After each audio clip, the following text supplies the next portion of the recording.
स्वागत है आपका प्रोस्पेक्ट आईएएस के इस मंच पर। आज हम इतिहास विषय पर चर्चा करेंगे और जैसा कि हमने पिछली कक्षा में डिस्कस किया था, जैसा कि हम पिछली कक्षा में बातचीत कर रहे थे, उसी बातचीत को हम थोड़ा आगे बढ़ाएंगे और आगे लेके चलेंगे उन सभी टॉपिक्स को। तो हमने शुरुआत की थी पाषाण युग से और उसके बाद वहाँ से हम निकल पड़े थे हड़प्पा की ओर। तो हमने जो हड़प्पा है उसके जितने भी नगरीय योजना के जितने भी मुख्य केंद्र थे, उनकी जो मुख्य कैरेक्टरिस्टिक्स हैं उसके बारे में हमने चर्चा की थी, उनकी विशेषताओं के बारे में हमने चर्चा की थी। और हमने सभी केंद्रों को अलग से अभी नहीं देखा था, लेकिन किस प्रकार का नगरीय जीवन था, किस प्रकार की नगरीय योजना थी, इस पर हमने संक्षिप्त में बातचीत की थी। तो उसी बातचीत को हम आगे लेकर जाएंगे और हम विस्तृत तरीके से देखेंगे कि किस नगर में किस प्रकार की योजना हमें मिलती है, भले वो नगरीय योजना हो, वहाँ का शिल्प हो, वहाँ की धार्मिक व्यवस्था हो, और मुख्य रूप से जितना भी उत्खनन किया गया है, जितना भी हमें इस प्रकार के अवशेष मिले हैं, ऐतिहासिक रूप से किस प्रकार से कौन सा क्षेत्र महत्वपूर्ण है हमारे ज्ञान के लिए और सिंधु घाटी सभ्यता को समझने के लिए, इस पर हम विस्तार से बातचीत करेंगे। तो पहले मैं लिख देती हूं यहां पर, आज का विषय जो रहेगा हमारा सिंधु घाटी सभ्यता रहेगा। हम बातचीत ऑलरेडी कर चुके हैं इस पर, हम पहले ही इस पर बहुत लंबा हम डिस्कशन कर चुके हैं कि भाई इसे सिंधु घाटी सभ्यता ही क्यों कहा जाता है या इसको हड़प्पा सभ्यता नाम क्यों दिया गया। उसके साथ साथ हमने नगरों की जो विशेषताएं हैं उस पर भी बातचीत की थी, क्योंकि हम यहाँ पर एक विस्तार से यहाँ पर हम बातचीत करने वाले हैं। जितने भी मुख्य केंद्र थे उन पर सब पर हम यहाँ पर बातचीत करेंगे। तो उससे पहले मैं कुछ जो नगरीय योजनाओं के जो मुख्य बिंदु थे उनको फिर से दोहराना चाहूंगी कि किस प्रकार से आप इस सभ्यता को, इस पूरे के पूरे समय को किस प्रकार से समझ सकते हैं और कुछ धारणाएं जिस प्रकार से बन जाती हैं। देखिए, पढ़ने के लिए, समझने के लिए अलग अलग प्रकार की किताबें होती हैं। यदि आप कुंजी का सहारा लेंगे तो वो क्या होगा कि अगर जिस बात को 10 पेजेस में समझा जा सकता है, जिस बात को कहने और समझने के लिए 10 पन्नों की जरूरत है, उसको अगर 2 लाइनों और 4 लाइनों के अंदर उसको लिखा जाए, और वो भी अगर दक्षता के साथ नहीं लिखा जाए, तो उसमें क्या है कि जो अर्थ है वो बदल जाता है, जो अर्थ है वो चेंज हो जाता है। जैसे कि जो हड़प्पा का समय है, जो सिंधु घाटी सभ्यता का समय है, इसको पहली नगरीय व्यवस्था माना जाता है भारतीय इतिहास के अंदर। इसको पहली नगरीय व्यवस्था तो माना जाता है, लेकिन इसका अर्थ ये बिल्कुल भी नहीं है कि केवल और केवल नगर ही थे सिंधु घाटी सभ्यता में, और नगरों के अलावा कोई भी केंद्र जो था वो गांव के उसको गांव की तरह नहीं समझा जा सकता है, या उसमें गांव वाली विशेषताएं नहीं थी, सारे के सारे नगर थे। इस तरह की धारणाएं जो हैं वो कुछ कुंजी जैसी जो किताबें हैं वो बनाती हैं। ठीक है, तो पहले हमें जब एक बेहतर समझ कायम करनी है, और जरूरी है आपके लिए, जो सिविल सेवा आयोग है वो आपसे एक बेहतर समझ की ही कामना रखता है। वो ये नहीं चाहता कि आप बहुत सारे जो तथ्य हैं उनका रट्टा मारें और उनको उगल दें। ठीक है, उससे काम नहीं बनता है। तो बेहतर समझ बनाने के लिए बहुत ज्यादा जरूरी है कि आप कुछ जो विशेष तथ्य हैं या जो कुछ विशेष तर्क हैं उनको जरूर ध्यान में रखें। तो मैं नगरीय योजना के जो मुख्य कुछ बिंदु हैं उसको दोहराऊंगी। ठीक है, लेकिन सबसे पहले, क्योंकि जब हम नगरीय योजना को देखेंगे तो हमें पता होना चाहिए कि ये नगर फैला कहाँ हुआ था, कितने कितने बड़े हिस्से में कितना बड़ा आकार था, क्या विस्तार था। तो भौगोलिक विस्तार क्या था, कैसा था, और किस प्रकार से भौगोलिक परिस्थिति के आधार पर इस सभ्यता को समझा जा सकता है। तो पहले हम बात करेंगे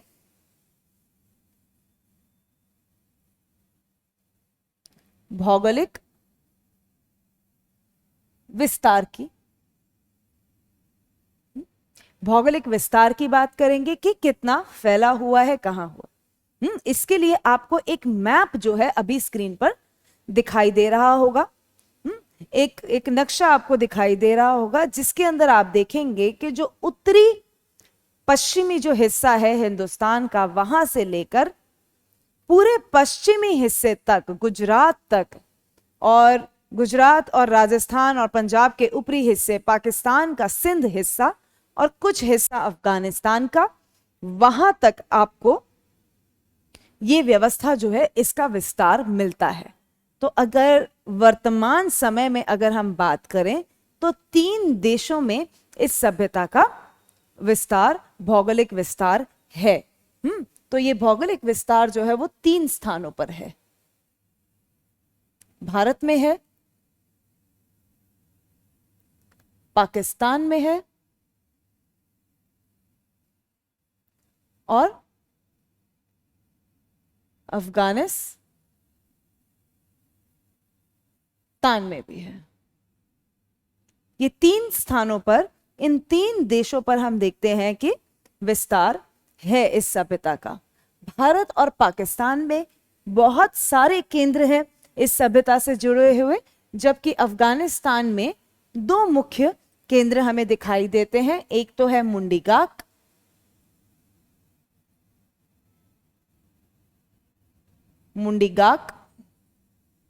और दूसरा है शुरतु गुइंग। तो ये 2 क्षेत्र हैं। इससे अगर हम नदियों के आधार पर इनका विस्तार देखें तो हम पहले ही बात कर चुके हैं पिछली कक्षा के अंदर, जिसके अंदर जो उत्तरी केंद्र है, जो सबसे उत्तर का जो केंद्र है वो है मांडा, जो कि चिनाब नदी के किनारे है। दूसरा अगर आप पूर्व में देखेंगे तो आलमगीरपुर है, जो कि हिंडन नदी के किनारे है। अगर आप पश्चिम में देखेंगे तो सुतका गेंडोर है, जो कि दशक नदी के किनारे है। और अगर आप दक्षिण में देखेंगे तो दाइमाबाद है, जो कि गोदावरी नदी के किनारे है। एक मैंने आपको इस प्रकार से मैंने आपको पिछली बार भी बनाकर दिखाया था, वो आप चाहें तो उस लिंक पर जाकर आप ये चेक कर सकते हैं। ये दाइमाबाद है, ये मांडा जो है ये चिनाब नदी के किनारे है, दाइमाबाद जो है वो गोदावरी नदी के किनारे है। उसके बाद यहां पर आप देखेंगे कि यहां पर आलमगीरपुर है। और ये यहां पर है सुतका गेंडोर। सुतका गेंडोर दशक नदी के किनारे है और आलमगीरपुर हिंडन के किनारे है। हिंडोन या फिर हिंडन नदी के किनारे। तो ये तो हो गया हमारा भौगोलिक विस्तार। आप ये मैप पर भी देख पाएंगे कि किस प्रकार से एक जाल सा बुना हुआ है। ठीक है, सबसे अधिक क्षेत्र शुरुआती दौर में जब हड़प्पा और मोहनजोदड़ो पाए गए तो सबसे अधिक क्षेत्र जो निकल कर आ रहे थे वो थे सिंधु नदी के आसपास और सिंधु नदी की जो घाटी है उसके आसपास के क्षेत्र। तो वो दोनों क्षेत्र बहुत ही महत्वपूर्ण माने गए और बहुत सारे उत्खनन में इस प्रकार के अवशेष हमारे सामने आए जिससे कि एक विस्तृत सभ्यता का अनुमान लगाया जा सका।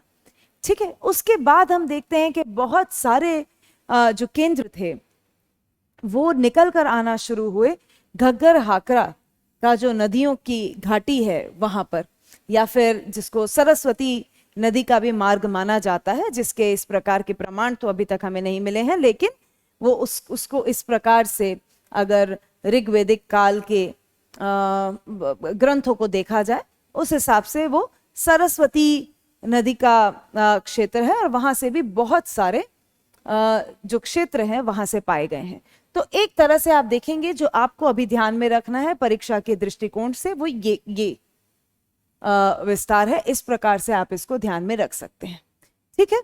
उसके बाद और बेहतर तरीके से जो समझना चाहते हैं वो आप देखिए, वो आप ले सकते हैं, मैप का सहारा उसके अंदर लिया जा सकता है, जैसा कि अभी आपको दिखाया गया, ठीक है। इसके बाद हम चलते हैं कि किस प्रकार की नगरीय योजना जो थी वो हमें इस पूरे समय में दिखाई देती है। नगरीय योजना के अंदर हम नगरों की बात कर रहे हैं, लेकिन एक बात का हमें जरूर ध्यान रखना है कि नगर जो है वो कभी भी एक स्वायत्त तरीके से, एक एटम की तरीके से नहीं जीवित रह सकते।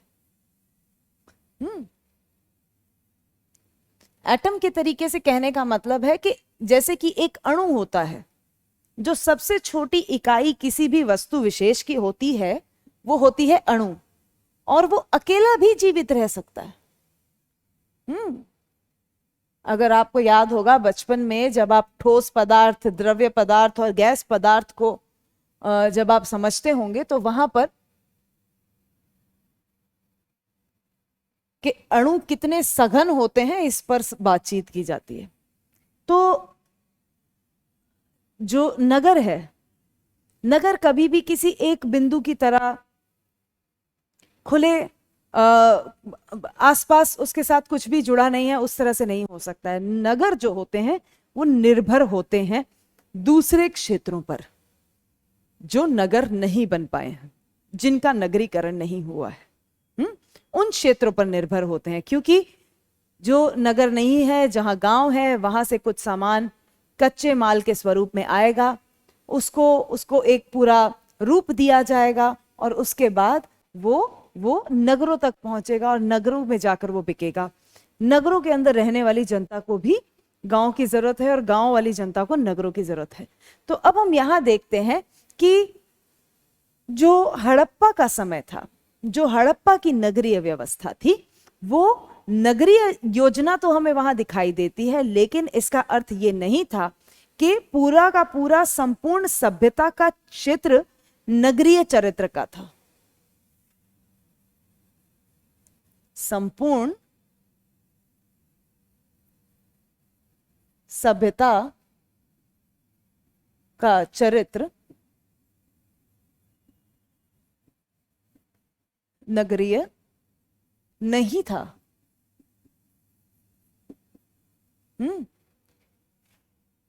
संपूर्ण सभ्यता का चरित्र नगरीय नहीं था। इसका अर्थ ये नहीं है कि नगर नहीं थे, नगर थे, लेकिन सारे के सारे क्षेत्र जो थे वो नगर नहीं थे। अधिकांश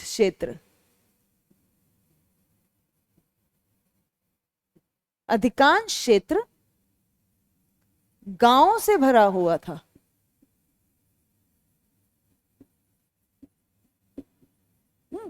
बहुत सारा हिस्सा जो था वो गांवों वाला हिस्सा था। उसके बाद एक तो ये पॉइंट हो गया। दूसरा, जो नगरीय व्यवस्था थी वो बहुत ही उत्तम दर्जे की थी, ये तो आप जानते ही हैं। तो सड़कें और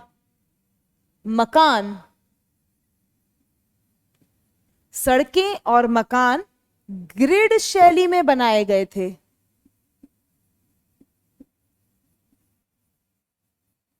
ये ग्रिड शैली क्या होती है? ग्रिड शैली होती है इस प्रकार से।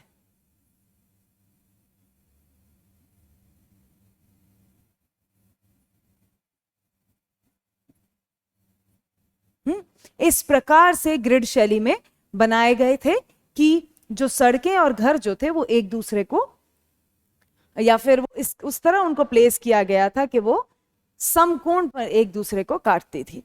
तो ग्रिड शैली में बनाए गए थे।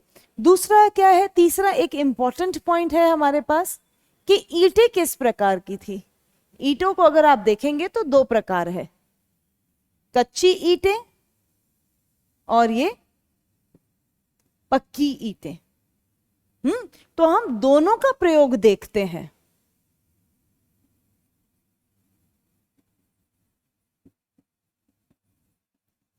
पक्की ईंटों के साथ साथ कच्ची ईंटों का भी प्रयोग होता था। उसके साथ साथ भवन निर्माण में या स्थापत्य के अंदर हम देखते हैं कि पत्थरों का भी निर्माण होता, पत्थरों का भी प्रयोग होता था।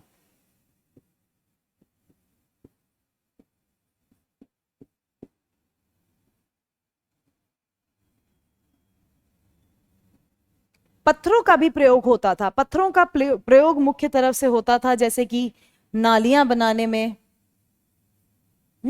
या जल निकासी के लिए। नालियां जल निकासी के लिए भी होती हैं, लेकिन जल निकासी अलग अलग कारणों से की जाती थी।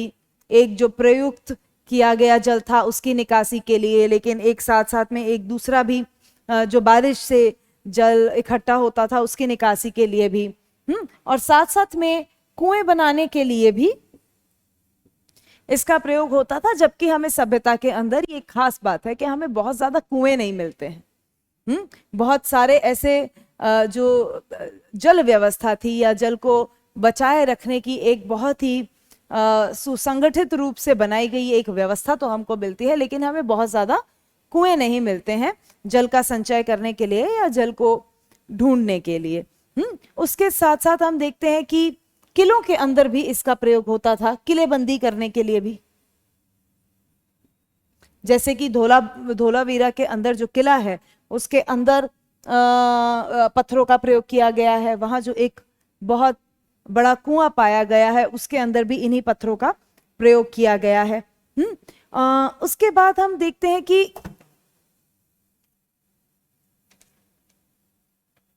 एक मिनट,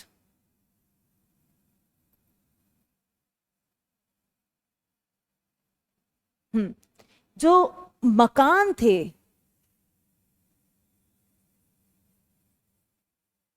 वो मुख्य सड़कों पर नहीं खुलते थे।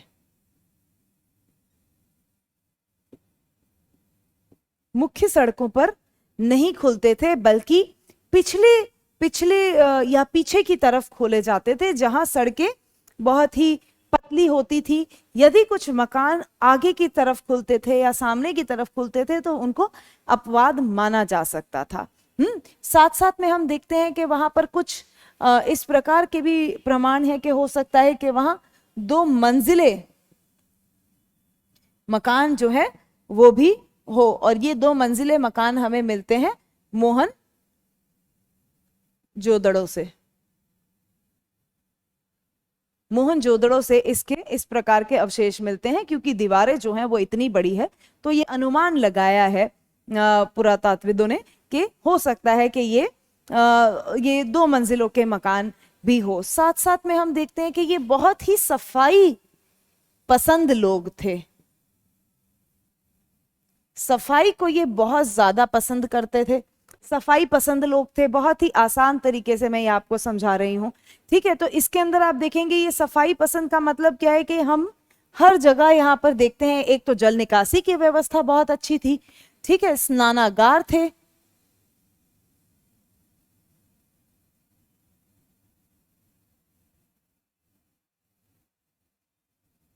स्नानागार थे, और साथ साथ में यहां शौचालय भी थे।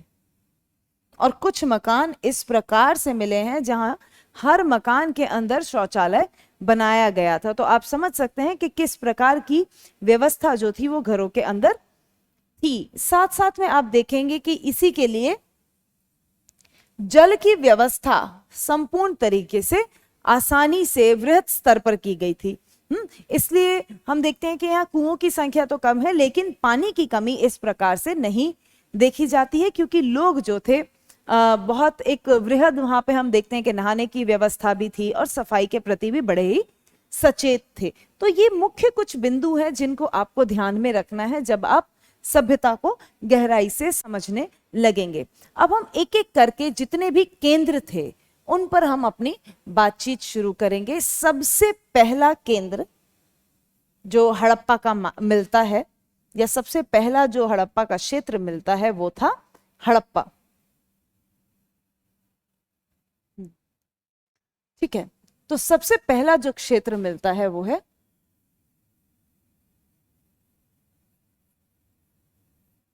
हड़प्पा।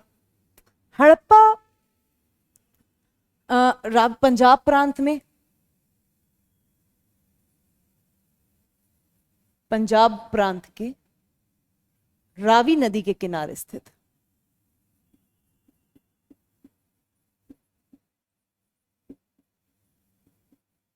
रावी नदी के किनारे ये क्षेत्र था। यहां पर हम देखते हैं कि एक जो नगर था वो दो भागों में विभाजित था, इसलिए हमें यहाँ पर दुर्ग का टीला दिखाई देता है।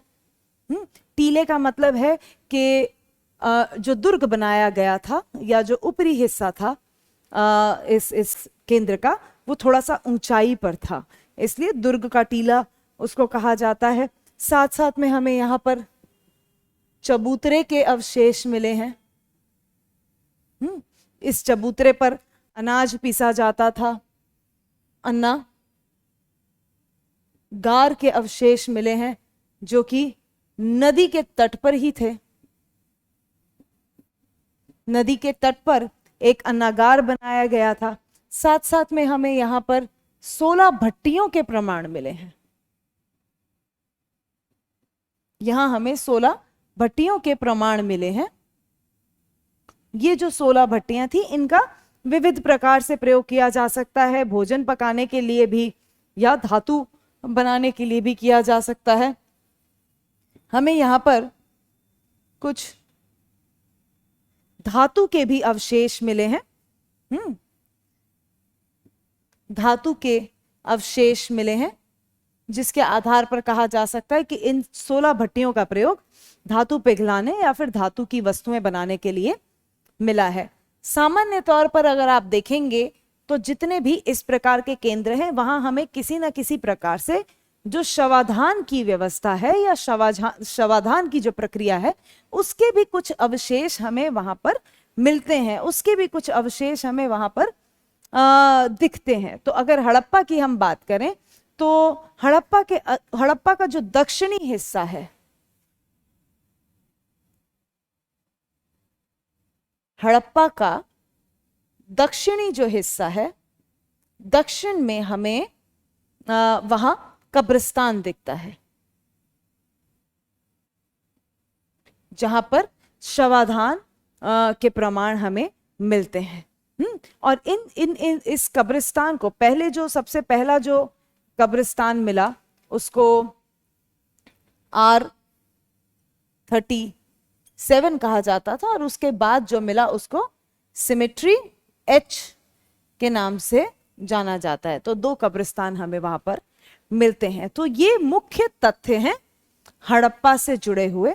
देखिए, अगर आप एक एक केंद्र को विस्तार से पढ़ना चाहते हैं या फिर अगर आप अन्य किताबों से इसका गहन अध्ययन करना चाहते हैं तो आप कर सकते हैं, लेकिन परीक्षा की दृष्टि से ये जरूरी नहीं है कि आप बहुत छोटी से छोटी चीजों का भी को भी ध्यान में रखें। छोटी से छोटी चीज कहने का मतलब ये है कि मुख्य जो तथ्य हैं वो मैं आपको यहाँ दे रही हूँ।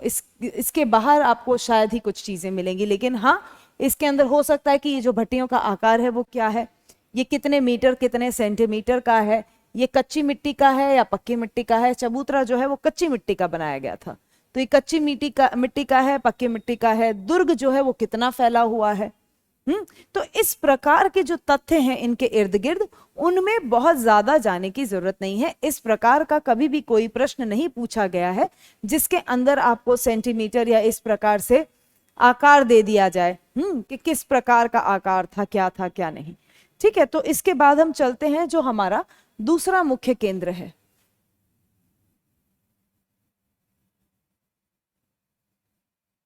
दूसरा जो हमारा मुख्य केंद्र है वो एक बहुत ही महत्वपूर्ण है, जिसके ऊपर मूवी भी बनाई गई। लेकिन उस मूवी को अगर आप देखेंगे तो जो आप हड़प्पा के बारे में पढ़ रहे हैं वो भी सब भूल जाएंगे।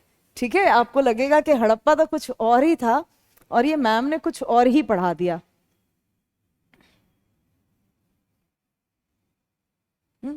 तो मोहनजोदड़ो जो है सिंध में सिंधु नदी के पास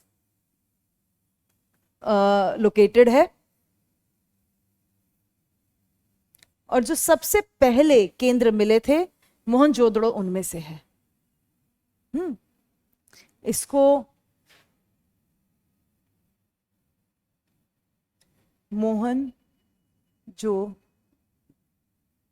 दड़ो। अब इसके अंदर ये जो मोहन जो है और जो दड़ो है, अगर आप सिंधी भाषा के हिसाब से देखेंगे तो मोहन का ये जो है वो का काम करता है। ठीक है, मोहन का दड़ो या मोहन जो दड़ो। इसका मतलब क्या है? इसका अर्थ आप जानते हैं, इसका अर्थ है प्रेतों का टीला। इसे प्रेतों का टीला कहा गया है। प्रेतों का टीला, या फिर अंग्रेजी में इसे माउंड ऑफ द डेड कहा गया है। मृतक लोगों का टीला, जो मरे हुए हैं। ठीक है, क्योंकि और आप यहां पर इंटरेस्टिंग चीज क्या है, इसमें इंटरेस्टिंग चीज ये है कि ये जो डेड है या जो प्रेत है ये मिलते ही नहीं है कहां, ये मिलते ही नहीं है। यहां पर पहला ही इसे पॉइंट बना देते हैं, क्योंकि हम नाम की बात कर रहे हैं, कि यहां पर कब्रिस्तान नहीं मिला है।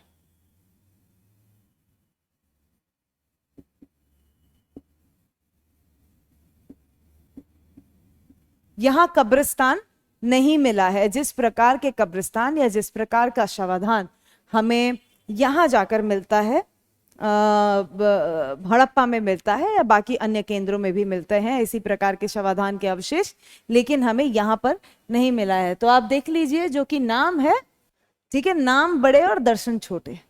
ठीक है, बाकी चीजों में ऐसा नहीं है। मोहनजोदड़ो एक बहुत ही मुख्य केंद्र जो है वो है। 1922 के अंदर राखलदास बैनर्जी के नेतृत्व में, राखलदास बैनर्जी के नेतृत्व में ये उत्खनन कार्य होता है, जिसके अंदर से बहुत सारे अवशेष मिलते हैं। साथ साथ में इस क्षेत्र को स्तूप टीला भी कहा जाता है। वो इसलिए कहा जाता है कि कुषाण काल का एक स्तूप यहां पाया गया है। इस काल का एक स्तूप यहां पाया गया है। चौथी जो चीज है वो है यहां का स्नानागार।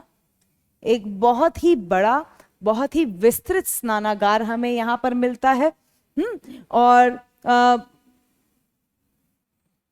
यहाँ पे विस्तृत स्नानागार मिलता है। हमें यहाँ पे कब्रिस्तान नहीं मिलता, लेकिन इसकी जगह हमें यहाँ पर मानव कंकाल जरूर मिलते हैं, जिसके आधार पर इसे प्रेतों का टीला कहा गया है। यहाँ पर हमें 21 मानव कंकाल मिलते हैं। ठीक है, जिसके आधार पर इसे प्रेतों का टीला कहा गया, जिनको दफन नहीं किया गया है। ठीक है, हड़प्पा और मोहनजोदड़ो को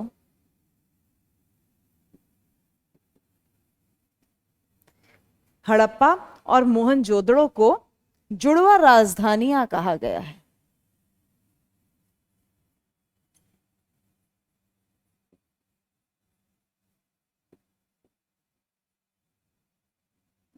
जुड़वा राजधानियां कहा गया है क्योंकि यही दो क्षेत्र हैं जिनके आधार पर जो वृहद और विस्तृत जो उत्खनन कार्य है उसको किया गया।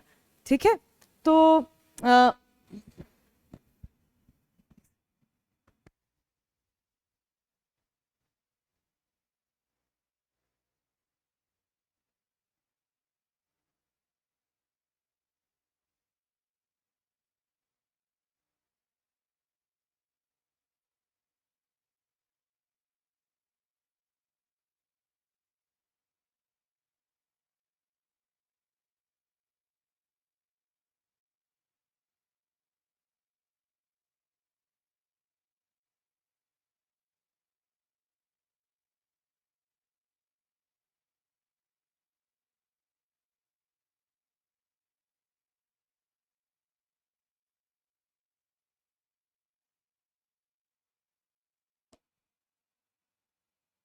इसके साथ साथ मोहनजोदड़ो में एक और जो बहुत बड़ा और बहुत विस्तृत जो हमें एक स्थापत्य नजर आता है वो है अन्नागार का। बहुत बड़ा अन्नागार जो है वो हमें इस क्षेत्र में मिलता है, जिसका अर्थ क्या है, जिसका अर्थ ये निकलता है, इसी के साथ साथ मैं एक और यहां पर लिख देती हूं, अन्ना गार जो है वो हमें यहां पर मिलता है। अन्नागार का अर्थ है कि एक दो तरीके से अन्नागार का प्रयोग किया जा सकता है। एक तो तरीका है कि प्राकृतिक आपदाएं जो थी वो लगातार बनी रहती थी। ये जो पूरा पूरा क्षेत्र है, जो मैप में जो आपने शुरुआत में ही ये पूरा पूरा क्षेत्रीय विस्तार जो आपने देखा, उसके अंदर एक चीज समझने वाली क्या है, अगर हम भौगोलिक दृष्टिकोण से देखें कि ये जो पूरा पूरा विस्तार है ये लगातार यहाँ पर कुछ बदलाव होते रहे। आप खुद देखेंगे कि जो सिंधु नदी का जो रास्ता है वो भी निरंतर बदलता रहा है। तो प्राकृतिक आपदाएं आती रहती थी, उससे बचने के लिए अन्नागार का प्रयोग किया जा सकता था। उसके अलावा जो प्रयोग और किया जा सकता था वो था राजस्व एकत्रित करने के लिए। एक तो आपदा के समय इसका प्रयोग किया जा सकता था और दूसरा राजस्व के लिए किया जा सकता था, जिसका अर्थ था कि यहां पर एक शासक वर्ग था और एक आम जनता थी, या सामान्य वर्ग आप कह सकते हैं। ठीक है, इसका इनके भी प्रमाण हमें टीलों पर दिखाई देते हैं। जो दुर्ग के टीले हैं वहां पर इस प्रकार का स्थापत्य आपको दिखाई देता है, जहां से आपको लगेगा कि वहां बहुत ही समृद्ध जो लोग थे वो रहा करते थे और वो शासन का काम करते होंगे, प्रशासन का काम करते होंगे। आगे जब हम बातचीत करेंगे तो हम देखेंगे कि कुछ कुछ क्षेत्रों के अंदर इस प्रकार के भवन भी मिले हैं, जो दर्शाते हैं कि वहां प्रशासनिक कार्य जो है वो किया जाता होगा। अब हम सिंध के एक और क्षेत्र पर हम चलते हैं, मोहनजोदड़ो से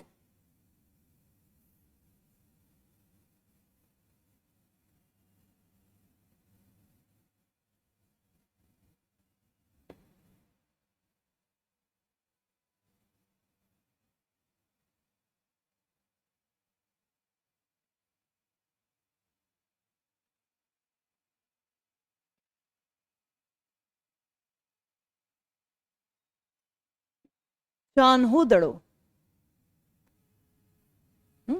चान्हू दड़ो एक बहुत इंपॉर्टेंट क्षेत्र है, बहुत ही महत्वपूर्ण क्षेत्र है। ये भी सिंधु नदी के तट पर स्थित है। इसके ये क्षेत्र चान्हू दड़ो दो दृष्टि से इंपॉर्टेंट है। एक तो हड़प्पा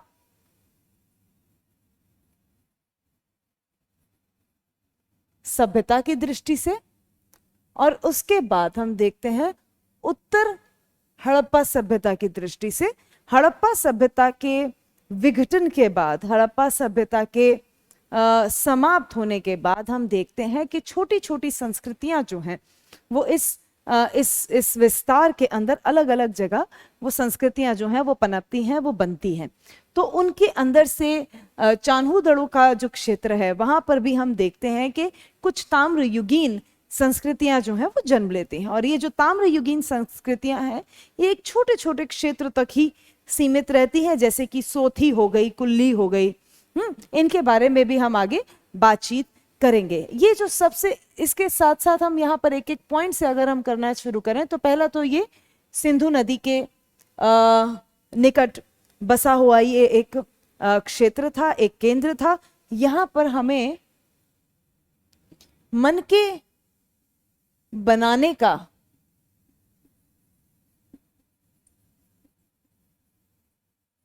कारखाना दिखाई देता है। मनके बनाने का कारखाना दिखाई देता है। अब ये जब कारखाने की बात की जाए तो इसका अर्थ ये नहीं है कि जिस प्रकार के आधुनिक कारखाने हैं उस प्रकार के कारखानों की बात की जा रही है।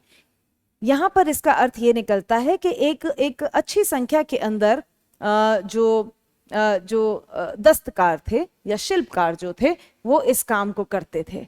ठीक है, एक एक एक अच्छी संख्या के अंदर वो इस जगह पर बैठकर ये काम करते थे। लेकिन हम यहाँ देखते हैं कि यहाँ जिस प्रकार के मनके बनाए जाते थे उनका बहुत अच्छी तरह से उन पर पॉलिश नहीं की जाती थी, उनको घर्षण करके उनको एक विकसित स्वरूप नहीं दिया जाता था। तो ये हमें बड़े ही कच्चे माल जिस प्रकार हो उस प्रकार के हमें मनके दिखते हैं, जिनको आगे जाकर किसी और क्षेत्र में जिनको पॉलिश किया जाता होगा और उसके बाद वो व्यापार के लिए तैयार हो जाते हैं। ठीक है, यहाँ पर हमें ईंटें मिलती हैं। इन ईंटों पर अलग अलग प्रकार से कुछ ना कुछ उकेरा हुआ है, जैसे कि बिल्ली का पीछा करते हुए कुत्ते के पंजों के निशान है, मछलियों के निशान है। मछलियों के निशान मतलब मछलियों को उकेरा गया है, जिससे पता चलता है कि कौन कौन से जानवर या किस प्रकार की वनस्पति जो थी वो उस समय पाई जाती थी। एक ऐसी मुद्रा मिली है। मुद्राएं जो हैं वो बहुत ही महत्वपूर्ण है। मुद्राओं पर जिस प्रकार का अंकन हुआ था उसके आधार पर समझा जा सकता है कि किस प्रकार की सामाजिक और धार्मिक या फिर आर्थिक व्यवस्था वहां की रही होगी। हम देखते हैं कि ऐसी मुद्रा मिली है जिस पर 3 घड़ियाल और 2 मछलियों का अंकन है। यहाँ पर ये जो ईंटें हैं, ईंटों के लिए एक बहुत महत्वपूर्ण बात यह है कि ज्यादातर हमें जो ईंटें मिलती हैं वो आयताकार होती हैं, रेक्टेंगुलर होती हैं। लेकिन यहां से हमें वक्राकार ईंटें भी पाई गई हैं। ये दोनों प्रकार की जो ईंटें हैं वो हमें इस क्षेत्र से मिलती है। ठीक है, तो पहला, दूसरा, तीसरा, चौथा मुद्राओं तक हो गया। यहां पर हमें पाइप नुमा नालियों के प्रमाण मिलते हैं, जो कि पक्की ईंटों से बनाए गए थे, जिनका मुख्य प्रयोग होता था जल निकासी के लिए। जल निकासी के लिए इन पाइपों का प्रयोग किया जाता था। यहां पर हमें तांबे के बर्तन मिले हैं, जिसका अर्थ है कि तांबे का तो प्रयोग होता ही था और बहुत ही बेहतर तरीके से तांबे के बर्तन बनाने की जो कला थी वो भी थी यहाँ पर। इसके साथ साथ क्योंकि यहाँ पर आपको मनकों का कारखाना दिखता है, मुद्राएं मिलती हैं, तो यहाँ पर हमें वजन करने के लिए जो बट्टे होते हैं वो भी मिलते हैं, जिससे कि ये माना जाता है कि यहाँ से सामान तैयार होकर उसको सुमेर जैसी सभ्यताओं तक वहां पहुंचाया जाता था। ठीक है, तो इसके साथ साथ आखिरी जो पॉइंट है वो यहाँ पर यह है कि हमें यहाँ पर खिलौने भी मिले हैं। ये खिलौने जो हैं वो ज्यादातर सेल खड़ी या फिर टेराकोटा के बनाए जाते थे। और अगर हाँ हम यहाँ पर सफाई और इस सब की बात करें तो घरों में स्नानागार के अवशेष मिले। घरों के अंदर भी लोगों के अपने स्नानागार होते थे। तो ये हो गया चान्हो दड़ो। ये हमें एक विस्तृत हमें यहाँ पर समझ आया कि किस प्रकार की वस्तुएं या किस प्रकार की व्यवस्था जो थी वो चान्हो दड़ो के अंदर थी। चान्हो दड़ो से अब हम चल पड़ेंगे एक अन्य महत्वपूर्ण क्षेत्र पर। इसके लिए भी आपको एक चित्र जो है वो दिखाया जाएगा। मैं यहाँ पर ये थोड़ा, मैं भी हड़प्पा सभ्यता से थोड़ी सी इंस्पिरेशन लेके पहले सफाई कर लूं, फिर उसके बाद हम चलते हैं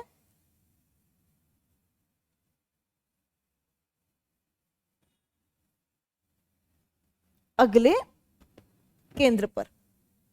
अगला जो केंद्र है वो बहुत ही मजेदार केंद्र है,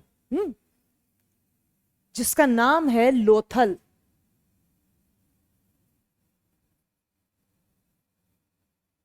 लोथल ये वर्तमान गुजरात प्रांत के अंदर स्थित है, भोगवा नदी के किनारे।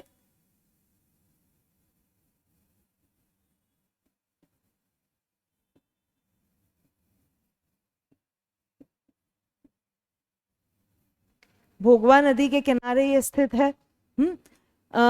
जो मुख्य केंद्र का जो हिस्सा है गुजरात का, अहमदाबाद, उसके आसपास ये स्थित है। इसका जो एक सबसे महत्वपूर्ण इसकी जो सबसे एक महत्वपूर्ण विशेषता है वो यहाँ का गोदीवाड़ा है। गोदीवाड़ा का चित्र जो है वो आप अब देख पा रहे होंगे। इसे गोदीवाड़ा या फिर गोदी बाड़ा कहा जा सकता है। गोदीवाड़ा या गोदी बाड़ा कहा जाता है, जहां पर जहाज से सामान उतारा या चढ़ाया जाता था। सामान लिया जाता था, उतारा जाता था, चढ़ाया जाता था, और साथ साथ में यहां जहाजों की मरम्मत भी की जाती थी। यहां जहाजों की मरम्मत भी की जाती थी। जहाज बनाए भी जाते थे। जहाज बनाए भी जाते थे। तो इस हिसाब से ये एक बहुत ही महत्वपूर्ण स्थल था, बहुत ही महत्वपूर्ण केंद्र था। तो गोदीवाड़ा का आपने जो चित्र देखा तो उसमें आप देख पाए होंगे कि किस प्रकार से जल की जो व्यवस्था थी या किस प्रकार से जल की व्यवस्था को एक दिशा दी गई। जल को एक जहां पर भी संचय था उसको एक प्रकार से दिशा किस प्रकार से दी गई और उसको किस प्रकार से प्रयोग किया गया। इस आधार पर हम देखते हैं कि यहां जल प्रबंधन बहुत ही उच्च कोटि का था और उनको इस चीज का प्रशिक्षण था। वो इस जल प्रबंधन की व्यवस्था में वो पूर्ण रूप से प्रशिक्षित थे। साथ साथ में हमें यहां पर एक गोदाम भी दिखता है। गोदाम भी दिखाई देता है जहां पर सामान को रखे जाता था। और चान्हू दड़ों के बाद अगर 5वें नंबर पे हम यहां बात करें तो यहां पर मनके बनाने का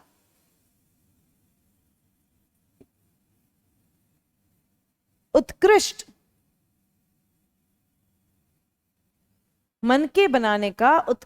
कारखाना मौजूद था। जिस प्रकार से, जैसे कि मैंने आपको चान्हू दड़ों के बारे में बताया, तो यहां पर हमें एक मनके बनाने का उत्कृष्ट कारखाना भी मिला है, जो कि जैसे कि हम बात कर रहे थे चान्हू दड़ों के बारे में कि वहां पर मनके बनाने का कारखाना है, लेकिन जो मनके हैं जिस प्रकार के अवशेष वहां पर हमें मिलते हैं, तो वहां मनके बनाए तो जाते थे लेकिन उनको पूर्ण स्वरूप नहीं दिया जाता था। उन पर पॉलिश नहीं की जाती थी, उन पर रंगाई नहीं की जाती थी या उन पर अलंकरण नहीं किया जाता था। लेकिन लोथल में ये व्यवस्था पूरी तरह से मौजूद थी और माना जाता है, ऐसा हो सकता है कि चान्हू दड़ों पर में भी जो मनके बनाए जाते हों वो अंत में बनने के बाद लोथल आए और लोथल में आकर उन पर रंगाई की जाती होगी, उनको अलंकृत किया जाता होगा और उसके बाद उनको व्यापार के लिए तैयार किया जाता होगा। तो यहाँ पर हमें मनके बनाने का एक उत्कृष्ट कारखाना प्राप्त हुआ है। इसके साथ साथ यहाँ पर रंगाई के लिए एक कुंड की तरह का पात्र जो है वो भी प्राप्त हुआ है, जिससे पता चलता है कि यहाँ पर इस प्रकार का काम जो है वो जरूर होता होगा। मनके का जो व्यापार था,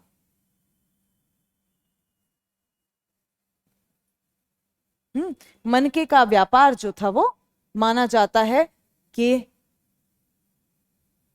खंभात की खाड़ी से पर्शिया तक जाता होगा। खंभात की खाड़ी से पर्शिया तक जाता होगा। तो यहां पर आप देख सकते हैं कि ये मुख्य तथ्य हैं। इसके अलावा एक चीज जो रह जाती है वो ये है कि यहां पर हमें रसोई घर के भी अवशेष मिलते हैं। यहां पर हमें रसोई घर के भी अवशेष मिलते हैं, जैसे कि अभी बीच में वो फेमस हुआ था ना, यूट्यूब पर, जिसको फिर ट्यूनिंग वगैरह भी कर दिया गया, रसोड़े में कौन था, है ना। तो यहाँ पर भी हमें रसोड़ा मिलता है, रसोई घर के अवशेष जो हैं वो यहाँ पर पाए जाते हैं। ठीक है, इसके आगे हम अगले मुख्य केंद्र पर चलेंगे। ये उन केंद्रों की हम बात कर रहे हैं जिन केंद्रों के बारे में आपको एक बेहतर तरीके से समझ होनी ही चाहिए, जिनके बारे में आपको बहुत ही अच्छे से आपको पता ही होना ही चाहिए। हम कुछ कुछ इसके अंदर कला और शिल्प से जुड़े हुए कुछ तथ्य जो हैं वो मैं साथ साथ हो सकता है नहीं बता रही हूँ, लेकिन क्योंकि हम उस परिप्रेक्ष्य को भी हम साथ में लेंगे और उस पर अलग से एक अलग टॉपिक की तरह उस पर बात करेंगे। हम सारे, जैसे ही हम सारे केंद्रों को कंप्लीट कर लेते हैं, पूरा कर लेते हैं, तो हम धर्म की दृष्टि से, विश्वास की दृष्टि से, शिल्प और कला की दृष्टि से, इन सब दृष्टिकोणों से भी बात करेंगे। तब हम उनको साथ लेकर चलेंगे। ठीक है, तो अगला जो हमारा केंद्र है वो है कालीबंगा। कालीबंगा नाम आता है काली चूड़ियों से। काली चूड़ियों से कालीबंगन नाम पढ़ा। 1957 के अंदर हम देखते हैं अमलानंद घोष के नेतृत्व में ये उत्खनन कार्य होता है और यहाँ से बहुत सारी नई नई जानकारी जो है वो प्राप्त होती है। ये घग्गर एवं चौतांग नदियों के रास्ते, इनफैक्ट नदियों के किनारे ये स्थित है। इनके किनारे ये स्थित ये क्षेत्र पाया जाता है। यहां पर हम देखते हैं कि हल से जोते हुए खेतों के प्रमाण मिलते हैं, जो कि अभी तक कहीं से भी पाए नहीं गए। उसके साथ साथ तो आप देख सकते हैं कि यहाँ कृषि जो थी वो बहुत ही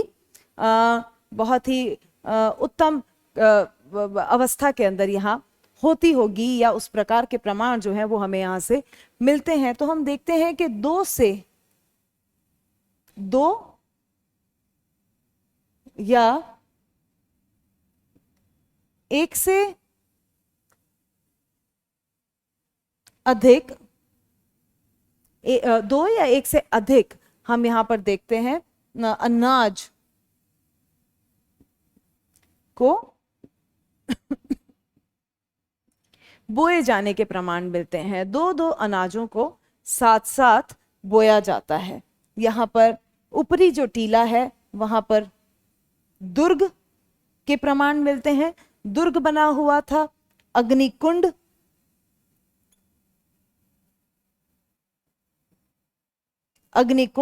या जिनको वेदिकाएं भी कहा जाता है, वेदिकाएं यहां पर हमें प्राप्त होती हैं।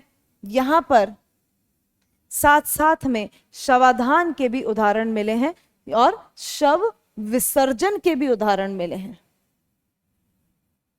शव विसर्जन, जैसे नदी में बहा दिया जाता है, इस प्रकार के उदाहरण जो है शव विसर्जन के हमें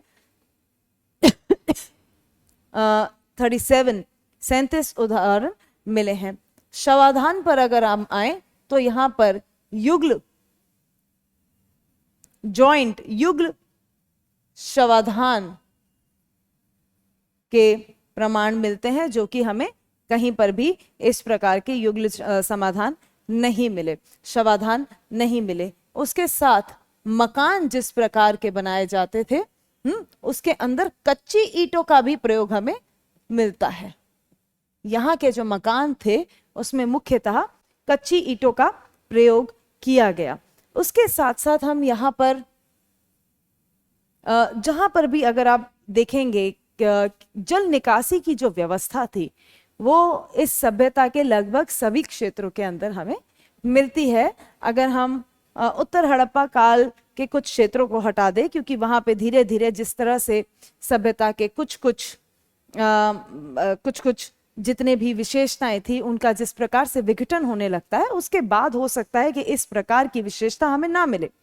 लेकिन जो मुख्य काल था, जो नगरीय काल था, उसके अंदर जितने भी नगर थे वहां पर हमें जल निकासी की एक बेहतरीन व्यवस्था मिलती है। लेकिन यहाँ का एक जो इम्पोर्टेंट पॉइंट आपको ध्यान में रखना है वो ये है कि यहाँ पर विस्तृत जल निकासी की व्यवस्था नहीं थी। यहां पर जल निकासी की व्यवस्था जो थी वो उपलब्ध नहीं थी। ऐसा नहीं था कि जल निकासी हो ही नहीं सकती थी, लेकिन वो बहुत ही बेहतरीन नहीं थे। यहाँ के जो मकान है, एक और साथ में एक बात बताती चलूं कि यहाँ के मकान जो थे वो काफी बड़े थे। एक एक मकान के अंदर 6 से 7 कमरे होते थे, और इसके साथ साथ यहाँ पर भी हमें रसोई घर के प्रमाण मिलते हैं, जहां पर भोजन वगैरह कुछ ना कुछ पकाया जाता होगा। क्योंकि आप देखेंगे कि ये कृषि प्रधान एक व्यवस्था यहाँ पर मिलती है। तो यहाँ पर एक और चीज जो है, गेहूं आहार का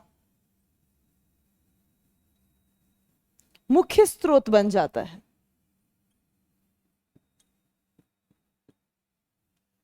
आज भी इन क्षेत्रों के अंदर आप देखेंगे, पंजाब, हरियाणा, राजस्थान, वहां पर आज भी कृषि के अंदर कृषि प्रधान क्षेत्र हैं, और साथ साथ में यहाँ गेहूं वगैरह का सेवन अधिक किया जाता है। तो जो इस प्रकार का हमें ये जो विशेषताएं हैं वो इस एक क्षेत्र की है। अच्छा, इस पर एक बातचीत और कर लें कि ये जो अग्निकुंड और वेदिकाएं हैं, इनके दुरुपयोग हो सकते हैं। हो सकता है धातु की वस्तुओं को पकाने के लिए या धातु की वस्तुएं बनाने के लिए इनका प्रयोग किया जाता हो, और साथ साथ में हो सकता है इनका जो कनेक्शन है वो धर्म या आस्था से भी हो, और कर्मकांड के लिए या धार्मिक अनुष्ठानों के लिए भी इनका प्रयोग किया जाता हो। ठीक है, इसके बाद हम चलते हैं अगले केंद्र पर, जो कि है बनवाली।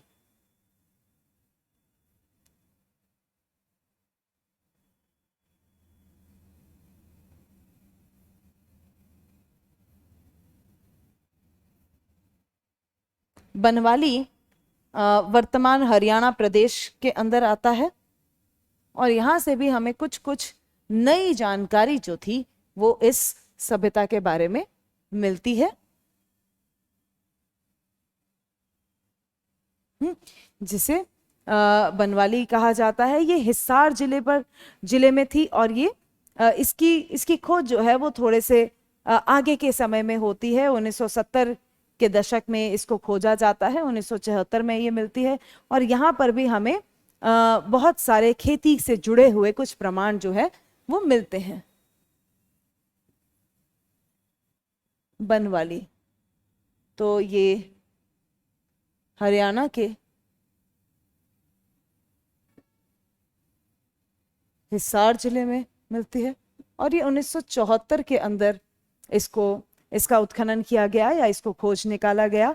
यहाँ पर हमें जो एक मुख्य अवशेष जो प्राप्त होता है उत्खनन के दौरान, वो है मिट्टी का हल। यहाँ पर मिट्टी से बना हुआ एक हल हमें प्राप्त होता है, साथ साथ में बहुत ही उत्तम किस्म की जौ मिलती है। बहुत ही उत्तम किस्म की जौ हमें यहाँ पर दिखाई देती है। साथ साथ में घरों में अग्नि वेदिकाएं थी। घरों में अग्नि वेदिकाओं का तात्पर्य ये माना जा सकता है कि यहाँ पर बहुत ही विस्तृत तौर पर धर्म या आस्था से जुड़े जो कर्मकांड थे उनको किया जाता होगा। बहुत सारे कुछ लोगों ने इस प्रकार का भी तथ्य दिया कि हो सकता है कि ये मंदिर के अवशेष हों या लोगों के घरों के अंदर मंदिरों के अवशेष हों, लेकिन इस प्रकार के जो तर्क है उनको अधिकतर स्वीकार नहीं किया गया है, क्योंकि ये किसी एक पुख्ता तथ्य को नहीं उजागर करते हैं, या फिर ये जो तर्क है ये अपने आप में इसको साबित नहीं किया जा सकता है। और पूरी सभ्यता में कहीं पे भी मंदिरों के प्रमाण नहीं मिले हैं। तो जब भी आप देखेंगे आस्था धर्म के बारे में भी जब हम बातचीत करेंगे तो इस पर हम लौट के आएंगे और बात करेंगे। इसके बाद हम चलते हैं हमारे अगले केंद्र पर, जो कि हिंदुस्तान के अंदर, जिनको अगर आपने न्यूज़पेपर वगैरह पढ़ा है तो इसको यूनेस्को ने भी अभी हाल ही में 1 या 2 दिन में ही, आई थिंक कल या परसों ही, इसको यूनेस्को ने भी वर्ल्ड हेरिटेज साइट का रिकॉग्निशन दिया है। अच्छा, एक बात मैं साथ साथ में आपको बताती चलूं कि जब भी आप इतिहास का अध्ययन कर रहे हैं, भले वो प्राचीन भारत का इतिहास हो, मध्यकालीन भारत का इतिहास हो या आधुनिक काल का इतिहास हो, ऐतिहासिक जो घटनाएं हैं या ऐतिहासिक जो तथ्य हैं वो लगातार हमारे समसामयिक का हिस्सा बने रहते हैं। तो ये बहुत ज़रूरी है कि जो समसामयिक चीज़ें चल रही हैं या जो बदलाव निरंतर हो रहे हैं उनके साथ भी आप लगे रहें। ऐसा नहीं हो सकता कि ये बहुत मतलब कहने का अर्थ ये है कि अगर कोई भी बदलाव वर्तमान समय में हो रहे हैं और वो कहीं ना कहीं अगर इतिहास से जुड़ते हैं, कोई भी वर्तमान में जो बदलाव हो रहे हैं वो इतिहास से कटकर नहीं हो सकते। तो इतिहास का एक रिफ्लेक्शन जो है वो आपको हमेशा आपकी समसामयिक में मिलेगा, और उसको जोड़ते हुए, उसको ध्यान रखते हुए अपनी तैयारी करें। वहां से उससे प्रेरित होकर, डायरेक्ट वहां से नहीं लेकिन उससे प्रेरित होकर सवाल आने की संभावना हमेशा रहती है। ठीक है, तो इस बात का ख्याल रखें। ओके, तो अगले हम केंद्र पर चलते हैं,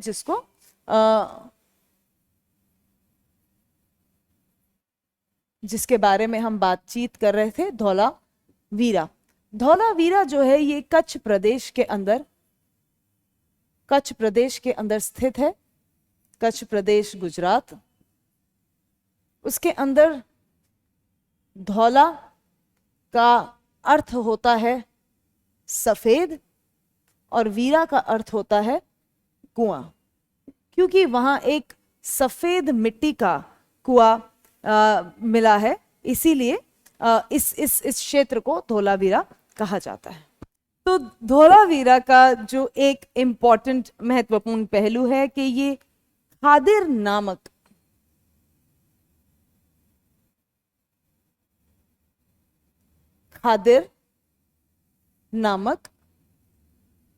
द्वीप पर स्थित है। खादिर नामक द्वीप, जिसको गुजराती में बेट कहा जाता है, पर स्थित है। इसलिए कहीं कहीं आपको लिखा दिख सकता है खादिर नामक बेट पर या खादिर नामक द्वीप पर। इस प्रकार दोनों का ही प्रयोग जो है वो किया जाता है। तो इस क्षेत्र का, इस केंद्र का नाम पड़ा है यहाँ पर सफेद कुएं से। और जैसा कि मैंने आपको पहले भी कहा था कि ये जो कुएं हैं ये हमें बहुत ज्यादा नहीं मिलते हैं। जल प्रबंधन की व्यवस्था इतनी विस्तृत और वृहद तौर पर यहाँ मौजूद थी कि बहुत ज्यादा हमें कुएं नहीं मिलते हैं, लेकिन एक बहुत ही बेहतरीन एक संरचना जो है वो हमें, एक जाल सी बिछी हुई संरचना जो है वो जरूर दिखाई देती थी। ठीक है, इसके साथ ये जो नगर था ये आयताकार था। ज्यादातर जो नगर या केंद्र हमें मिले हैं हड़प्पा सभ्यता से जुड़े हुए, वो आयताकार न होकर गोलाई में या फिर एक इस तरह से गोलाई में फैले हुए होते हैं। ये आयताकार है। ये तीनों चरणों को दिखाता है।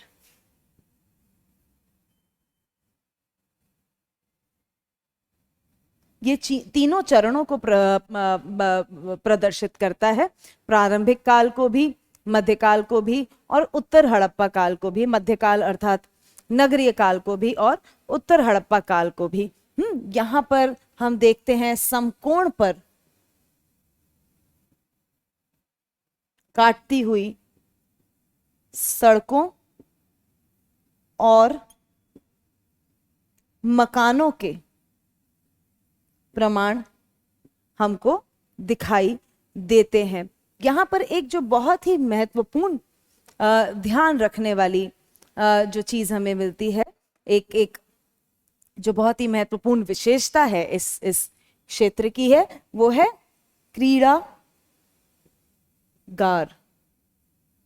खेलने का मैदान। या फिर सरल भाषा में खेल का मैदान हमें यहां से प्राप्त होता है, जो कि और कहीं पर भी नहीं प्राप्त होता था। ठीक है, हम देखते हैं कि क्योंकि जैसे कि मैंने आपको पहले भी कहा कि ये जो अगर आप यहां से देखेंगे, ये वाला जो क्षेत्र है, ये वाला जो क्षेत्र है जहां पर हमारी पूरी हड़प्पा सभ्यता या सिंधु घाटी सभ्यता फैली हुई है, ये लगातार बदलता रहता है, ऊपर नीचे होता रहता है, इसमें बदलाव होते रहते हैं। तो इसलिए हम देखते हैं कि यहाँ पर भी बहुत सारे बदलाव होते चले गए और ये एक बहुत बड़ा धौलावीरा जो है वो एक बहुत बड़ा नगर बना रहा जब तक कि समुद्र का तल गिरा नहीं। समुद्र का तल गिरते ही वहां पर इस प्रकार के बदलाव हो गए कि ये महानगर जो था वो फिर धीरे धीरे सीमित होता चला गया।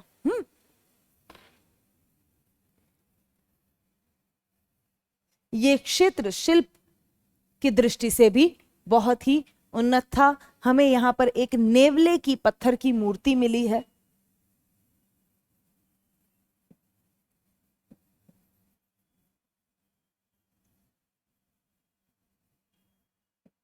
यहाँ पर नेवले की पत्थर की मूर्ति मिली है। यहाँ पर जल संचयन जो प्रणाली थी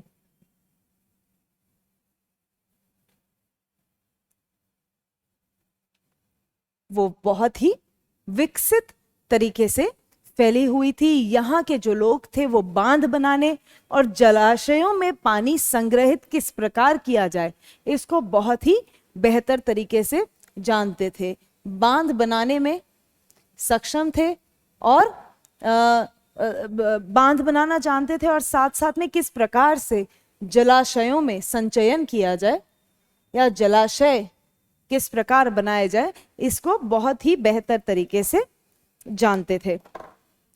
इसके साथ साथ ये जो कुआं है ये इसी जल प्रबंधन का ही एक हिस्सा था। एक बहुत ही वृहद कुआं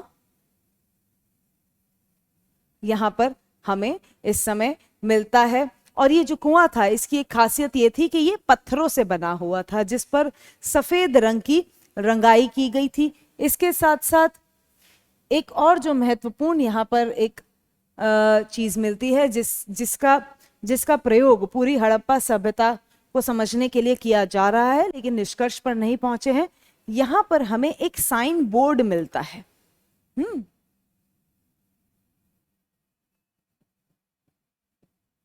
साइन बोर्ड मिलता है जिसमें 10 अक्षर हैं।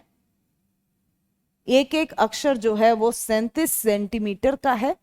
एक साइन बोर्ड मिलता है जिस पर 10 अक्षर इस तरह लिखे गए हैं। एक एक अक्षर जो है वो 37 सेंटीमीटर का है और बहुत ही क्लियर बना हुआ है, बहुत ही क्लैरिटी के साथ, बहुत ही सफाई से उन अक्षरों को उकेरा गया है जो कि सभ्यता की जो लिपि है उसका एक बहुत ही उत्कृष्ट उदाहरण है और समझने में हड़प्पा सभ्यता की जो लिपि है उसको समझने में ये बहुत ही महत्वपूर्ण सिद्ध हो सकता है। ठीक है, इसके साथ साथ हमें यहाँ पर बहुत सारे सफेद पत्थर प्राप्त हुए हैं। सफेद रंगे हुए संगमरमर के पत्थर नहीं बल्कि सफेद रंगे हुए पत्थर जो हैं वो प्राप्त हुए हैं। जैसे कि जो ये कुआं है वो भी सफेद चट्टान सफेद रंग की रंगी हुई चट्टानों से ही इसको बनाया गया था। तो ये है हमारे पास धौलावीरा। इस प्रकार से हम धौलावीरा को समझ सकते हैं। और आपको नहीं भूलना है यूनेस्को ने जिस प्रकार से इसको हाल ही में जिस प्रकार से इसको महत्व दिया है। ठीक है, इसको आप इस पर आए कुछ लेख जो हैं वो समसामयिक से जरूर पढ़ लें, ये बहुत ही महत्वपूर्ण हो सकते हैं। ठीक है, इसके बाद हम बढ़ते हैं अगले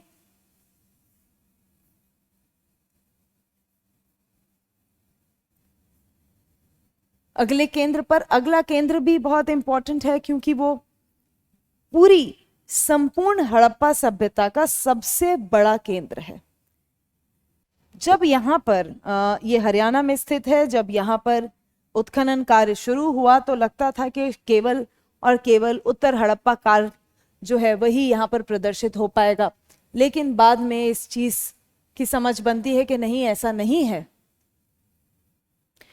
ये तो बहुत ही फैला हुआ क्षेत्रफल है। धीरे धीरे जैसे जैसे उत्खनन होता चला गया, बहुत सारी नई नई चीजें निकलती गई और आज भी, आज के वर्तमान समय में भी उत्खनन जारी है और वहां पर नए नए आयाम जो हैं वो मिलते आ रहे हैं। ठीक है, तो अब हम बात करते हैं राखी गढ़ी। ये भी हमारा हरियाणा में है। जो लोग हरियाणा में रहते हैं वो यहाँ ज़रूर जा सकते हैं। जो लोग दिल्ली में भी रहते हैं उनके लिए भी ये बहुत दूर नहीं है, वो आसानी से यहाँ जाकर देख सकते हैं। अभी नहीं, जैसे ही सिचुएशन बेहतर होती है और आपके पास इस प्रकार से जाने का समय होता है। ठीक है, तो हम यहाँ पर जो देखते हैं कि यहाँ पर 5 पुरातात्विक, यहाँ 5 पुरातात्विक टीले मिले हैं। पुरातात्विक टीलों का अर्थ है कि जहां पर आप देखेंगे, पुरातात्विक टीलों का अर्थ है जहां पर एक ऐसा क्षेत्रफल जहां पर बहुत सारे कुछ कुछ स्थापत्य के जो प्रमाण हैं वो मिलते चले जाते हैं। तो इस प्रकार से 5 पुरातात्विक टीले मिले हैं, जिसका अर्थ ये है, जिससे ये समझ सकते हैं कि इसका जो क्षेत्रफल है वो बहुत ही वृहद है, बहुत ही फैला हुआ है। ये साथ साथ में हम देखते हैं ये नगरीय काल का नेतृत्व करता है। साथ साथ में ये नगरीय काल का नेतृत्व करता है। इसके इर्द गिर्द बहुत बेहतर तरीके से दुर्ग बना हुआ है और ये जो दुर्ग है इसके इर्द गिर्द, जैसे ये दुर्ग है अगर इस प्रकार से, तो इसके इर्द गिर्द एक कच्ची मिट्टी की दीवार भी मिलती है हमको। तो एक तरह से दोहरी तरह का हमें दुर्ग यहाँ पे मिलता है, क्योंकि यहाँ पर सुरक्षा की ही दृष्टि से ये दीवार बनाई गई होगी। दुर्ग की सुरक्षा करने के लिए भी एक और हमें दीवार यहाँ पर मिलती है। साथ साथ में जो हमें बहुत ही कुछ ही क्षेत्रों में, जैसे चान्हू में और लोथल के अंदर जिस प्रकार के हमें मनके के कारखाने मिलते हैं, यहाँ पर भी हमें मनके का एक उत्कृष्ट कारखाना मिलता है। मनके का कारखाना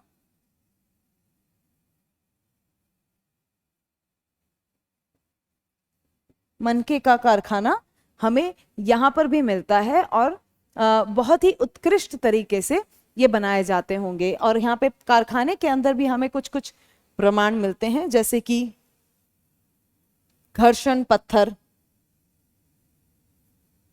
रंगाई के साधन, छिद्र करने के साधन, इस प्रकार के साधन भी मिलते हैं, जिससे कि पता चलता है कि यहाँ पर ये बहुत ही बेहतरीन तरीके से यहाँ पे इसको बनाया जाता होगा। उसका साथ साथ में यहाँ पर भट्टियां भी हमें मिलती है जहां पर पकाकर मन के बनाए जाते होंगे। इसके अलावा अगर हम कब्र की बात करें या शवाधान की बात करें, तो हमें यहाँ पर ये 3 प्रकार से यहाँ पर शवाधान मिलते हैं। तीन मुख्य तथ्य हैं जिनको ध्यान रखना है। 8 शवाधान यहाँ पर प्राप्त हुए हैं हमें। 8 शवाधान प्राप्त हुए हैं। ये कुछ शवाधान जो है वो ईंटों से घिरे पत्थर भी हैं।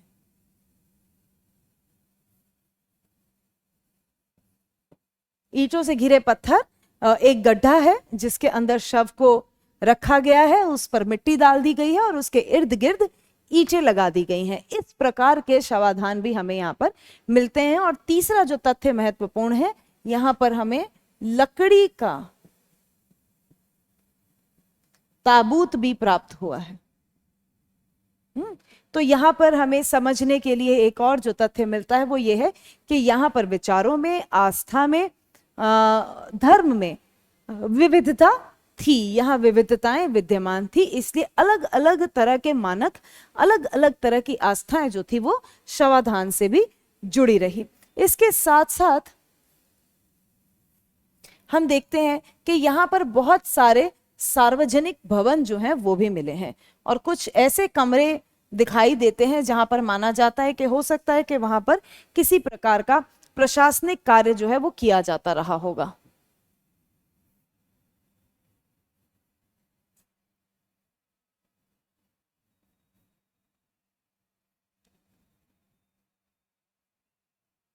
यहां पर हमें सार्वजनिक भवन मिले हैं।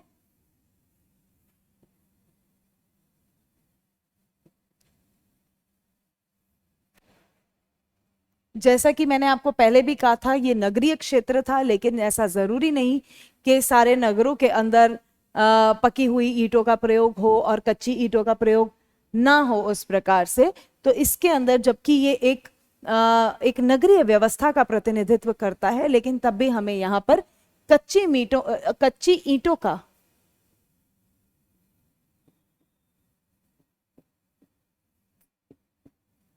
प्रयोग हमें बहुत ही बेहतरीन तरीके से दिखाई देता है। जो घर बनाए जाते थे या जो फर्श बनाया जाता था, मकानों का जो फर्श बनाया जाता था, उसके अंदर कच्ची ईंटें बिछाई जाती थी और दीवारों पर मिट्टी का लेप किया जाता था। इस आधार पर ही ये इस प्रकार से मकान बनाए जाते थे। इसके साथ साथ हमें यहाँ पर भोजन या आहार से भी जुड़ी हुई एक महत्वपूर्ण बात मिली है कि जो मवेशी हैं या फिर जो गाय के परिवार के जो जानवर होते हैं, गाय के परिवार के जानवर का मतलब नहीं गाय की मम्मी, गाय के पापा, गाय के बच्चे, गाय के भाई बहन, ऐसा नहीं, ठीक है। गाय के आसपास के जो जानवर होते हैं, जैसे भैंस हो गए या और भी जानवर, ठीक है, उनसे उनकी हड्डियों के अवशेष जो हैं वो चूल्हे के नजदीक मिले हैं। तो इससे पता चलता है कि उनका जो भोजन था उसके अंदर किस प्रकार की वस्तुओं को सम्मिलित किया जाता था। यूनेस्को के रिकॉग्निशन से पहले या यूनेस्को के इस प्रकार के मानक देने से पहले हम देखते हैं कि और भी इसके ऊपर लगातार उत्खनन और इन सब चीज़ों पर चर्चा बनी रही। तो पहले जो एक रिसर्च हुआ, एक जो किताब लिखी गई, एक पेपर लिखा गया उसके ऊपर, और उसके अंदर ये बताया गया कि किस प्रकार की भोजन शैली थी, किस प्रकार का आहार था। तो ये माना जाता है कि वो बहुत ही प्रोटीन युक्त आहार जो था वो लिया करते थे। धौलावीरा के अंदर जो उत्खनन हुए उसके अंदर कहते हैं कि हो सकता है कि वो प्रोटीन युक्त लड्डू या इस प्रकार की चीजें खाते होंगे, और साथ साथ में मांसाहार भी उनके आहार का एक बहुत ही महत्वपूर्ण हिस्सा था। यहां पर हम देखते हैं कि यहाँ के जो मृदभांड हैं वो भी बहुत बेहतर तरीके के हैं, और एक पर नर्तकी को उकेरा गया है। एक नर्तकी को एक मृदभांड पर बनाया गया है, जिससे पता चलता है या इतिहासकार पुरातत्वविद इस प्रकार से एक अनुमान लगाते हैं कि हो सकता है कि राखीगढ़ी और मोहनजोदड़ो के बीच में भी संबंध रहा हो, क्योंकि जिस प्रकार की वहां पर एक कांसे की नर्तकी की मूर्ति प्राप्त होती है, उसी प्रकार का अलंकरण जो है यहाँ पर मृदभांडों पर किया जाता है। ठीक है, तो ये इस प्रकार के हमें कुछ अवशेष यहाँ मिलते हैं। इस प्रकार का हमें यहाँ पर इस प्रकार की विशेषताएं जो हैं वो हमें यहाँ पर प्राप्त होती हैं। उसके बाद अब हम चले जाते हैं एक और महत्वपूर्ण, जो कि हिंदुस्तान में नहीं है, वो पाकिस्तान के पंजाब प्रांत का हिस्सा है, लेकिन फिर भी ये बहुत ही महत्वपूर्ण है एग्जाम पॉइंट ऑफ व्यू से। इसलिए नहीं कि वो उसको किसी चीज के लिए या फिर उसको आपको मैप पर मार्क करने के लिए दिया जाएगा, जो मेंस वगैरह के लोग हैं, या फिर उससे इस प्रकार का सवाल पूछा जाएगा, लेकिन उसकी जो विशेषता है, उस केंद्र की जो विशेषताएं हैं, वो समझ बनाने के लिए बहुत जरूरी है। तो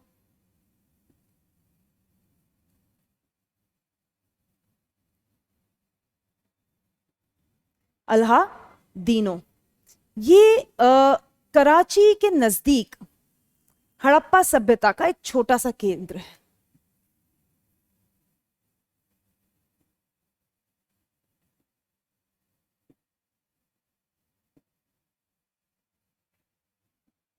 कराची के नजदीक एक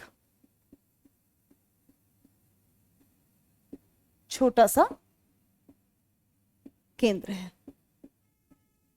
ठीक है, यहां पर जो एक मुख्य चीज जो आपको ध्यान में रखनी है, हम यहां देखते हैं कि यहां पर एक टेराकोटा का, सेल खड़ी का एक मृदभांड यहां पर मिलता है। सेल खड़ी या फिर टेराकोटा का मृदभांड मिलता है, और इस मृदभांड में क्या होते हैं? सोने और चांदी के आभूषण। सोने और चांदी के आभूषण हमें यहां पर मिलते हैं। तो अगर आपसे इस प्रकार का सवाल, जैसा कि गत वर्षों में भी इस प्रकार का एक सवाल आया है कि क्या हड़प्पा सभ्यता के लोग चांदी और सोने जैसी धातुओं के बारे में जानते थे, क्या वो इन धातुओं से अवगत थे, तो आपके पास इसके लिए एक पूरा क्लियर कट तथ्य है। यहाँ पर इसमें जो तथ्य होता है उस पर बहस, उस तथ्य का अर्थ क्या है उसके लिए हो सकती है, लेकिन वो सच है या नहीं है उसके लिए नहीं हो सकती। तो यहाँ पर उनको सोने और चांदी के आभूषण जो थे उसका ज्ञान था, उसके बारे में वो जानते थे, सोने और चांदी का ज्ञान उनके पास था। ठीक है, यहां पर हम देखते हैं कि चांदी का एक बहुधारी, चांदी सोने का एक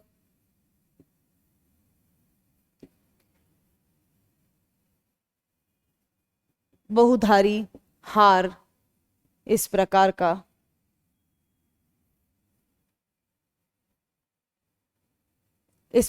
एक हार जो था वो भी इनके पास यहाँ पर मिलता है। तो इससे पता लगाया जा सकता है, इससे समझा जा सकता है कि कुछ निवासी बहुत ही ज्यादा काफी समृद्ध थे। ठीक है, तो इसके अलावा हड़प्पा कालीन अन्य क्षेत्र भी हैं जो कि बहुत ज्यादा महत्वपूर्ण नहीं है, जिनके जैसे कि हम उनमें बहुत ज्यादा डीपली नहीं जाएंगे, जैसे कि आमरी, रोपड़, संघौल, मिताथल, रंगपुर, इन सब के बारे में आप इसको पढ़ सकते हैं। इनको हम कंसिडर करेंगे जब हम सवाल करेंगे। जैसे ही ये हम टॉपिक ये पूरा कर लेते हैं, आज हम बात करेंगे धर्म और विश्वास पर, और साथ साथ में किस प्रकार से शवाधान होते थे उस पर, और साथ साथ में शिल्प और कला और शिल्प पर बात करेंगे। अभी इन दोनों के बाद अगली कक्षा के अंदर, अगली कक्षा का एक हिस्सा जो है वो हड़प्पा के लिए होगा और उसके बाद हम आगे बढ़ जाएंगे। अगली कक्षा के अंदर हम बात करेंगे व्यापार पर, व्यापार तंत्र पर, और किस प्रकार से इस सभ्यता का विघटन हो जाता है, इस पर डिस्कस करेंगे। और उसके बाद हम अपने अगले विषय ताम्रयुगीन सभ्यताओं पर चले जाएंगे। ठीक है, तो जो जो छोटे छोटे क्षेत्र हैं उनको हम बहुत विस्तार से अगर हम यहाँ पर पढ़ेंगे तो हमारी कक्षा का समय जो है वो एक तरह से हम उसको वेस्ट करेंगे, क्योंकि हमारी जो नजर है वो लगातार रहनी चाहिए परीक्षा पर। ठीक है, तो जो मुख्य क्षेत्र है और जो निम्न कोटि के क्षेत्र हैं या जो छोटे क्षेत्र हैं जो कम महत्वपूर्ण है, किसी भी केंद्र का महत्व इस प्रकार से उसका अनुमान लगाया जाता है कि वहां से किस प्रकार की वस्तुएं मिली हैं या सभ्यता को समझने के लिए वहां से प्राप्त वस्तुओं का क्या महत्व है। तो उस आधार पर जो जितने भी महत्वपूर्ण केंद्र थे हम उनको कवर कर चुके हैं। बाकी जो अन्य क्षेत्र हैं उनको आप पढ़िए, और जब हम सवालों को यहाँ पर प्रैक्टिस करेंगे, पिछले वर्ष के जितने भी सवाल इस विषय से, इस टॉपिक से पूछे गए हैं, जब हम उसको डिस्कस करेंगे तब हम उन सभी छोटे छोटे केंद्रों पर भी प्रकाश डालते हुए चलेंगे। ठीक है, तो अब हम यहाँ पर बात करते हैं कि किस प्रकार का जीवन निर्वाह जो था उस समय के लोगों का था। उसके बाद हम बात करेंगे शिल्प पर, और उसके बाद धर्म और आस्था पर, और उसके बाद आज की क्लास को हम अलविदा कहेंगे। ठीक है, तो हम शुरू करते हैं हड़प्पा कालीन जीवन निर्वाह।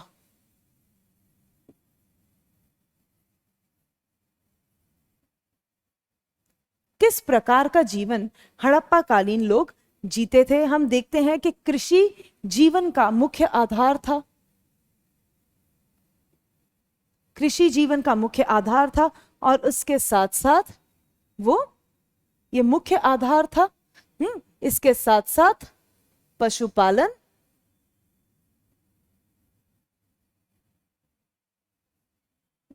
एवं आखेट या शिकार वो भी किया जाता था। पकी हुई ईंटों का प्रयोग यहां पर किया जाता था, जैसा कि विभिन्न सभ्यताओं में इससे पहले नहीं देखा गया है। तो बहुत अधिक व्यापक स्तर पर हम पकी हुई ईंटों का प्रयोग यहां पर देखते हैं। यहां पर जिस प्रकार के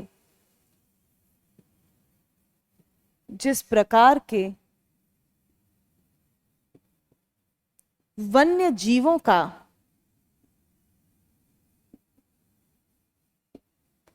जीवों को उकेरा गया है या वन्य जीवों को दिखाया गया है मुद्राओं के अंदर, उससे पता चलता है कि यहाँ पर एक विकसित एक वन रहे होंगे या वन क्षेत्र जरूर यहाँ पर रहा होगा जहां पर इस प्रकार के प्राणी जो थे वो थे।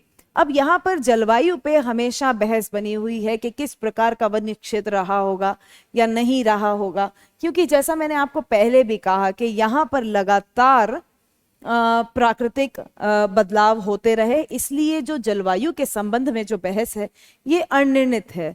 इसका कोई एक निष्कर्ष जो है वो नहीं निकाला गया है। अब हम देखते हैं कि गेहूं का प्रचलन मोहनजोदड़ो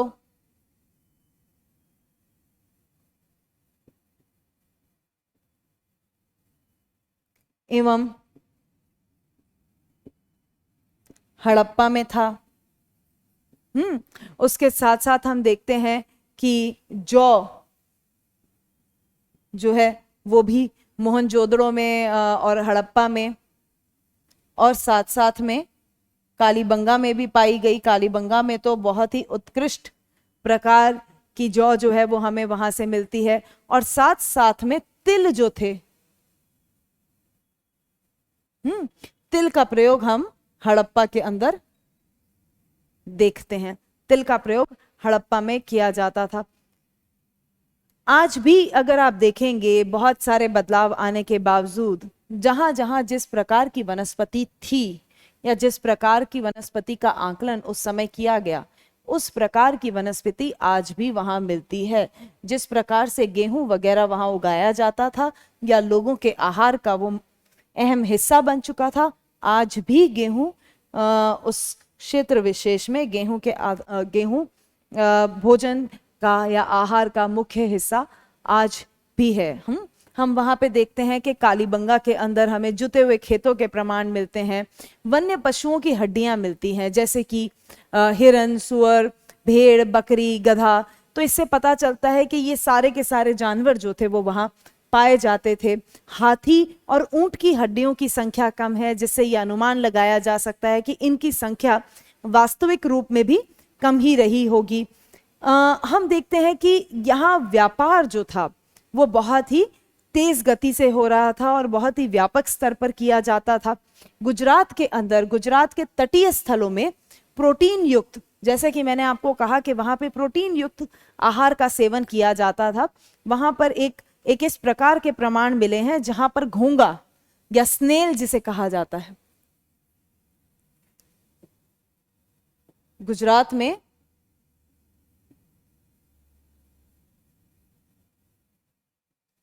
घोंघा या फिर स्नेल, इसको भी आहार का हिस्सा बनाया जाता था। मनुष्य जो था वो 4 पैरों वाले मवेशियों को पालता था और पशुपालन बहुत ही महत्वपूर्ण था। कुत्ता जो था वो एक तरह से बहुत ही आइडियल तरह का पालतू जानवर बन चुका था। बहुत ही आम तौर पर कुत्ते को पाला जाता था। तो इस प्रकार से हम यहाँ पर देख सकते हैं कि ये इस प्रकार का जीवन जो था वो लोग जीते थे। हमें कृषि और इन सभी वनस्पति से जुड़े हुए और आम जीवन से जुड़े हुए बहुत सारे प्रमाण यहाँ पर मिलते हैं और साथ साथ में व्यापार के भी प्रमाण हमें यहाँ पर दिखाई देते हैं। इसके बाद हम चलते हैं शिल्प और तकनीक की तरफ।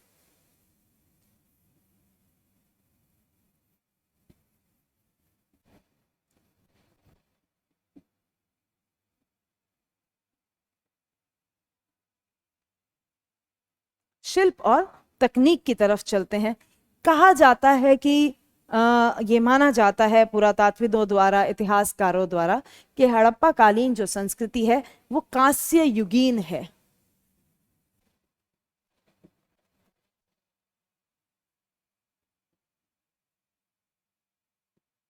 यह एक कांस्य युगीन संस्कृति थी। यहाँ पर पत्थरों के औजारों का भी प्रयोग किया जाता था, उपकरणों का भी प्रयोग किया जाता था और साथ साथ में हम देखते हैं ये लोग कांसे और तांबे से भी परिचित थे। ये उससे अनभिज्ञ नहीं थे, लेकिन हम देखते हैं कांसे और तांबे के बर्तन, मृदभांड, ये सब और अलंकरण की वस्तुएं, ये सब तो ज्यादा बनाई जाती थी।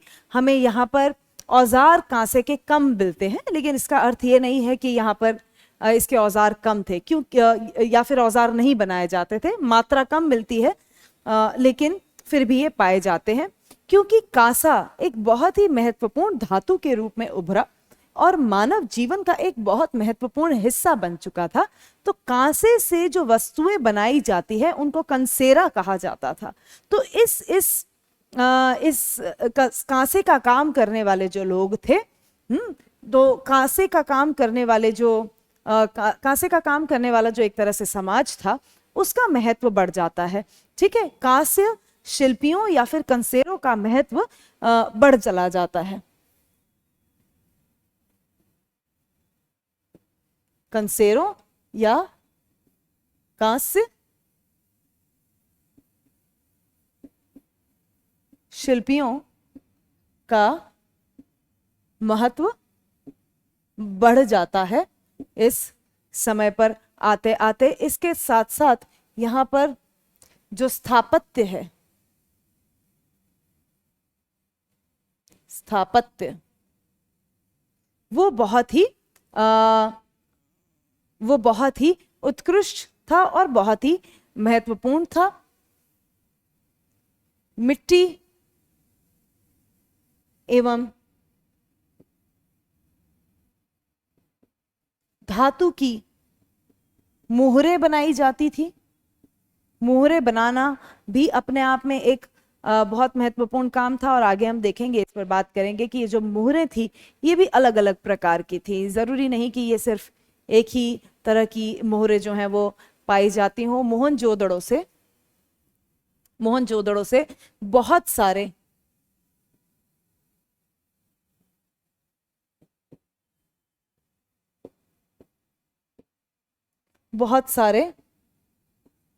तांबे या ताम्र आप कह सकते हैं, ताम्र पत्र या तांबे के टैबलेट्स जो हैं वो हमें मिलते हैं, अंकित पत्र मिलते हैं, जो कि उस समय की लिपि का भी हमें ज्ञान देते हैं और साथ साथ में किस प्रकार का शिल्प था इसके बारे में भी हमें बताते हैं। इसके साथ साथ एक जो आखिरी पॉइंट है, चाक का और पहिए का बहुत प्रयोग होता था।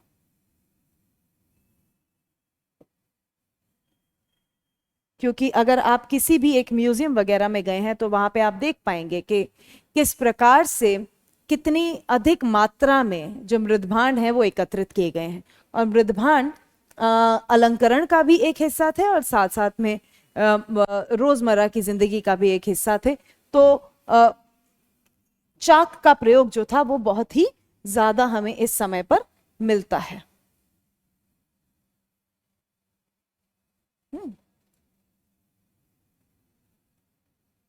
अच्छा, मैं शिल्प और तकनीक को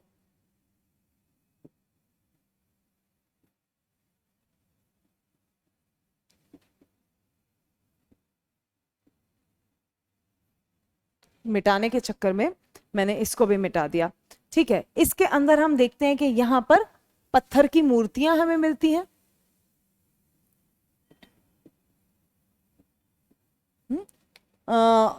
पत्थर की मूर्तियां हमें मिलती हैं, जिसके अंदर हमें बहुत सारे कई बार खिलौने भी मिलती हैं, ये मिलते हैं। त्रिआयामी वस्तुएं भी बनाई गई, जो कि 3D एक तरह से इमेज जो हमें देती है, त्रिआयामी वस्तुएं बनाई गई। कांसे की ढलाई का काम,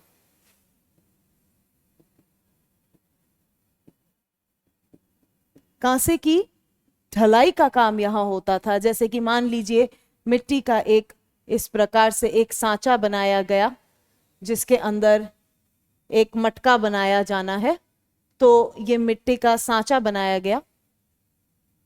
ये जो मैं काले रंग से रंग दे रही हूं ये मिट्टी का सांचा है, और ऊपर से जब तांबा अंदर डाल दिया जाता था, ये भी मिट्टी का सांचा है, मिट्टी है ये।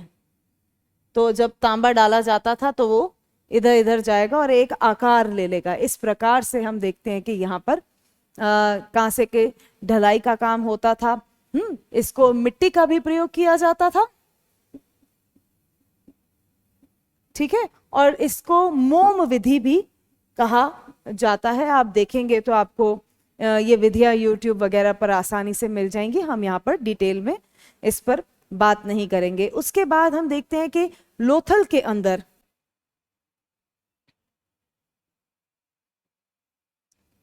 अंदर भी हमें तांबे से बनी बहुत सारी वस्तुएं जो है वो यहाँ पर मिलती है। जैसे कि तांबे से बना एक कुत्ता हमें यहाँ पर मिलता है, एक पक्षी की प्रतिमा भी जो है वो यहाँ पर मिलती है। ठीक है, मोहनजोदड़ो के अंदर 2 हमें प्रतिमाएं मिलती हैं, जिसमें से दो कांसे की प्रतिमा मिलती है।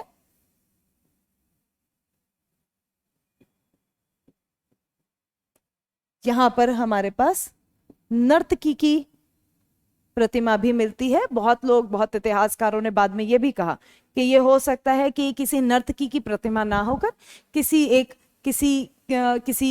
नारी की प्रतिमा ही हो। ठीक है, धौलावीरा के अंदर गिरगिट की प्रतिमा मिलती है और एक बैठे हुए पुरुष की प्रतिमा मिलती है।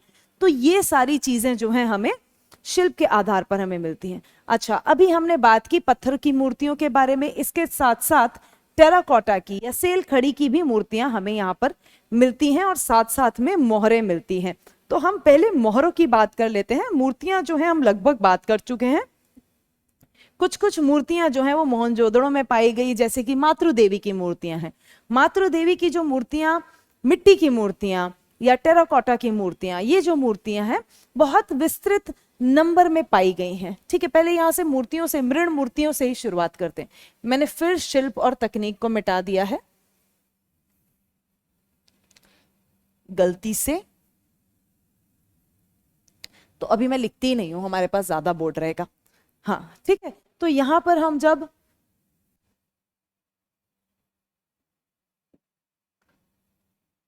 मृण मूर्तियों की बात करते हैं तो हमें यहाँ पर मातृ देवी की मूर्तियां हमें मिलती हैं। ये मातृ देवी जितनी भी जैसे जैसे धार्मिक आस्थाएं बनती चली जाती हैं, वैसे वैसे मातृ देवियां जो हैं उनके उनके लिए भी आस्था बढ़ती चली जाती है। इसके बारे में हम बात करेंगे जब हम धर्म और आस्था के बारे में डिस्कशन करेंगे, तब हम इस पर विस्तार से थोड़ी बात करेंगे। तो हमें मातृ देवी की मूर्तियां जो हैं वो मिट्टी की मूर्तियां मिलती हैं, और ये कालीबंगन लोथल में बहुत अधिक मात्रा में पाई गई। उसके बाद हम देखते हैं यहाँ पर मुहरें मिलती हैं। ये जो मुहरें हैं ये बहुत ही इंपॉर्टेंट है। पहले तो ये एक तरह से चकोर आकार की होती थी, इसे हाँ वर्गाकार होती थी, जिनका अगर आप डायमेंशन देखेंगे तो वो 2x2 के आकार की होती थी। कुछ मुद्राएं जो हैं वो गोलाकार में भी पाई गई, अधिकतर यही होता था। कुछ गोलाकार में भी पाई गई और कुछ बेलनाकार भी मिली। कुछ बेलनाकार भी मिली। बेलनाकार में मिलने वाली एक जो मुहर है वो हाथी दांत की है। हाथी दांत की है, और पुरातात्विद कहते हैं कि ये जो मुहर है वो हिंदुस्तान से ना आकर हो सकता है कि सुमेर से या मेसोपोटामिया की सभ्यता से आई हुई मुद्रा है। ये सभ्यता की सिंधु घाटी सभ्यता की मुद्रा नहीं है। उसके साथ साथ हम देखते हैं कि एक जो मुहरों में महत्वपूर्ण है वो है मोहनजोदड़ो से मिलने वाली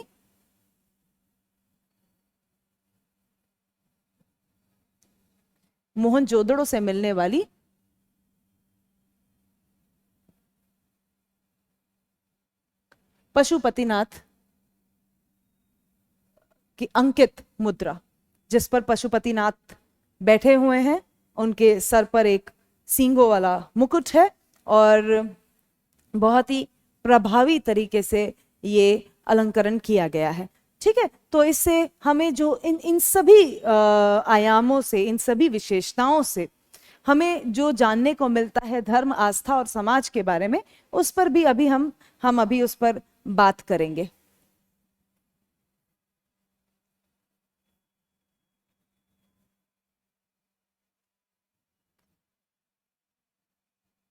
ठीक है, तो अब यहां पर हम आ जाते हैं मनकों पर। मनकों को बनाने का एक विस्तृत कारखाना था। चान्हू से मनके जो थे वो गुजरात लाए जाते थे। वहां पर उनको रंगाई किया जाता था, उनका अलंकरण किया जाता था, उन पर छिद्र किया जाता था, उनमें छिद्र किया जाता था, और उसके बाद वो व्यापार के लिए, बेचने के लिए तैयार होते थे। ये एक बहुत ही लंबी प्रक्रिया थी।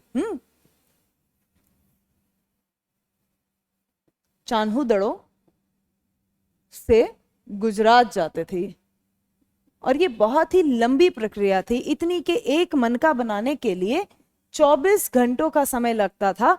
24 घंटे अर्थात 3 दिन, लगभग 3 दिन का समय जो था वो था। यहाँ पर बलुआ पत्थर पर रखकर इस पर कारीगरी की जाती थी। मतलब छोटे छोटे भी जो मनके होते थे उस पर भी अलंकरण किया जाता था। तो ये एक बहुत ही प्रशिक्षण भरा काम था, जो कि हमें इस समय में दिखता है। तो जिससे हम पता लगा सकते हैं जहां की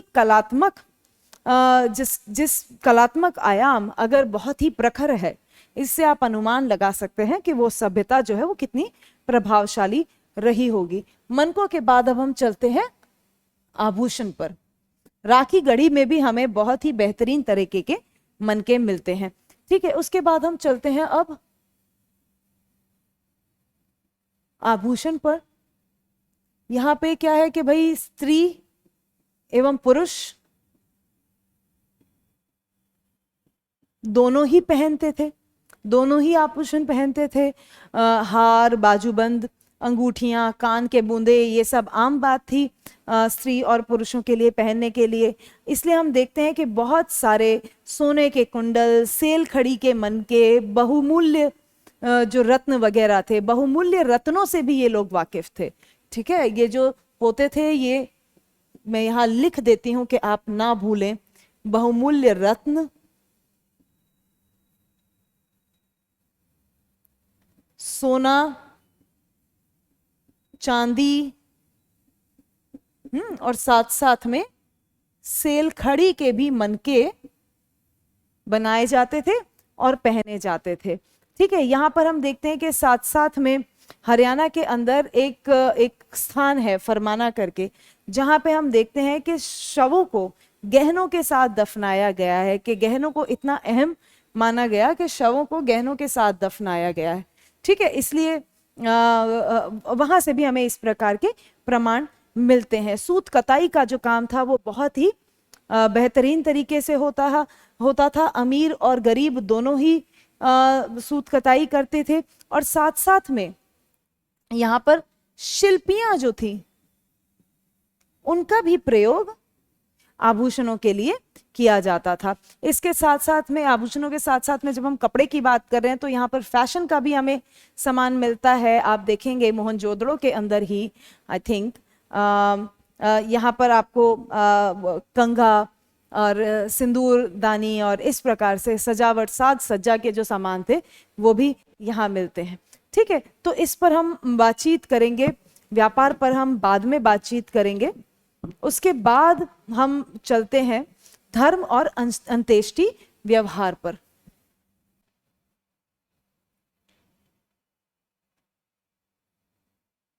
व्यापार मैंने इसलिए बीच में कहा क्योंकि जो मनके थे, बहुत सारे मनके वो विदेशी देशों से आते थे हड़प्पा में। तो उसके बारे में जब हम व्यापार की बात करेंगे तब हम उसको देखेंगे। धर्म एवं अंत्येष्टि।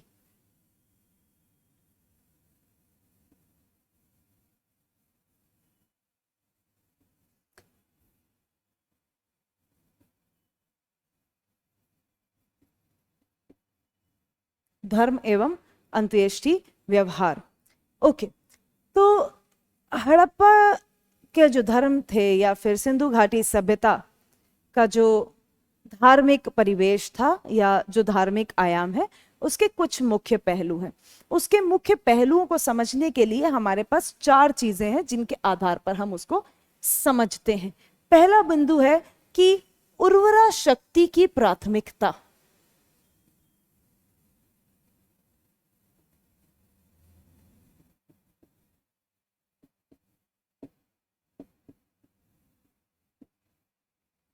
उर्वरा शक्ति की प्राथमिकता।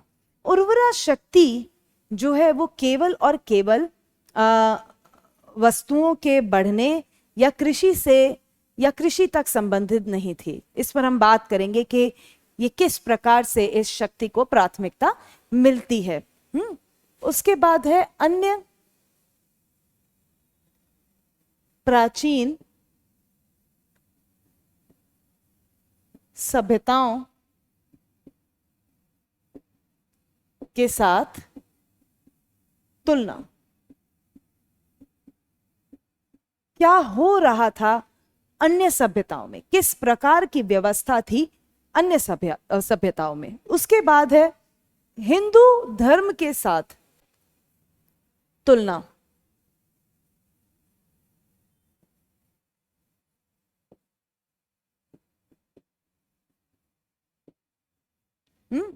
क्योंकि आप देखेंगे बहुत सारे इस प्रकार के भी निष्कर्ष या धारणाओं पर आधारित निष्कर्ष निकाले जाते हैं कि इसका संबंध जो है वो हिंदू देवी देवताओं से भी था। उसके बाद हम चौथा जो महत्वपूर्ण बिंदु, इसके अंदर भी उसको हम इस पर चर्चा करेंगे, लेकिन मुख्य रूप से मातृ देवी की जो मूर्तियां, मृण मूर्तियां जो हमें मिलती हैं वो क्या है। अच्छा, तो पहली बात पर हम चर्चा कर लें। फर्स्ट पॉइंट जो आप देख रहे हैं, उर्वरा शक्ति। आज के समय में जो प्रजनन है वो उतना महत्वपूर्ण नहीं है, बल्कि चाहते हैं कि जनसंख्या कम होती चली जाए। लेकिन हम उस समय की बात कर रहे हैं कि प्रजनन बहुत ही महत्वपूर्ण था। ये एक समाज को चलाए रखने का एक तरीका था। तो उर्वरा शक्ति जो थी वो केवल और केवल कृषि की उर्वरता से ही संबंधित नहीं थी, बल्कि प्रजनन से, किसी भी वस्तु के आगे बढ़ने से, फलने फूलने से संबंधित थी। तो उर्वरा शक्ति का बहुत ज्यादा महत्व था। तो आप देखेंगे कि मैं कह रही थी ना, मातृभूमि का, मातृदेवी का हम यहाँ पर भी उल्लेख करेंगे। तो मातृदेवी, आप देखेंगे कि मातृदेवी को जैसे कि एक मूर्ति है, एक मृण मूर्ति है जिसके अंदर एक देवी की मूर्ति है जिसके अंदर वो एक पौधे को जन्म दे रही हैं। इस प्रकार की मूर्तियां जो हैं वो भी प्राप्त हुई हैं, जिसका अर्थ क्या है कि जब धर्म की शुरुआत होती है तो धर्म की शुरुआत दो आधार पर होती है, दो प्रकार से हम उसको देख सकते हैं। पहला तो बहुत सारे ऐसे प्रश्न जिसका कोई उत्तर उपलब्ध नहीं है, जिसके प्रति कोई वैज्ञानिक तर्क जो है वो मौजूद नहीं है। और दूसरा, कुछ ऐसी चीजें जो रोजमर्रा की जिंदगी में हो रही हैं और उसको कोई देवीय शक्ति का रूप मान लिया जाता है। और ये दोनों ही चीजें आप देखेंगे कि जैसे मैंने आपको कहा कि ये पूरा क्षेत्र जो था, यहाँ पर लगातार जो जलवायु थी, जो वातावरण था, वो बदलता रहा। तो इस प्रकार के होने वाले जो बदलाव थे, जब उसका उत्तर लोगों के पास नहीं आता तो उसके आगे पीछे क्या होता है, धारणाएं, धार्मिक धारणाएं जो हैं वो फलने फूलने लगती हैं, वो डेवलप होने लगती हैं उसके अराउंड। तो इसी यहाँ पर हम देखते हैं कि जो मातृ देवी है, जो एक माता के पास जो प्रजनन की शक्ति होती है, एक स्त्री के पास जो प्रजनन की शक्ति होती है, उसको भी एक देवीय शक्ति माना गया। और माना गया कि यदि इस प्रजनन की शक्ति को प्रतीकात्मक रूप से, यदि अन्नागारों के अंदर या फिर ऐसे क्षेत्र में जहां कृषि हो रही है, जहां किसी चीज को बढ़ाना है, फलना फूलना है, वहां पर अगर रखा जाएगा तो वो भी बढ़ोतरी करती चली जाएगी। जिस प्रकार से समाज बढ़ता है, जिस प्रकार से एक नस्ल बढ़ती है, ठीक है। तो इस प्रकार से उर्वरा शक्ति जो थी वो बहुत ही महत्वपूर्ण थी। दूसरा जो है वो है अन्य प्राचीन सभ्यताएं।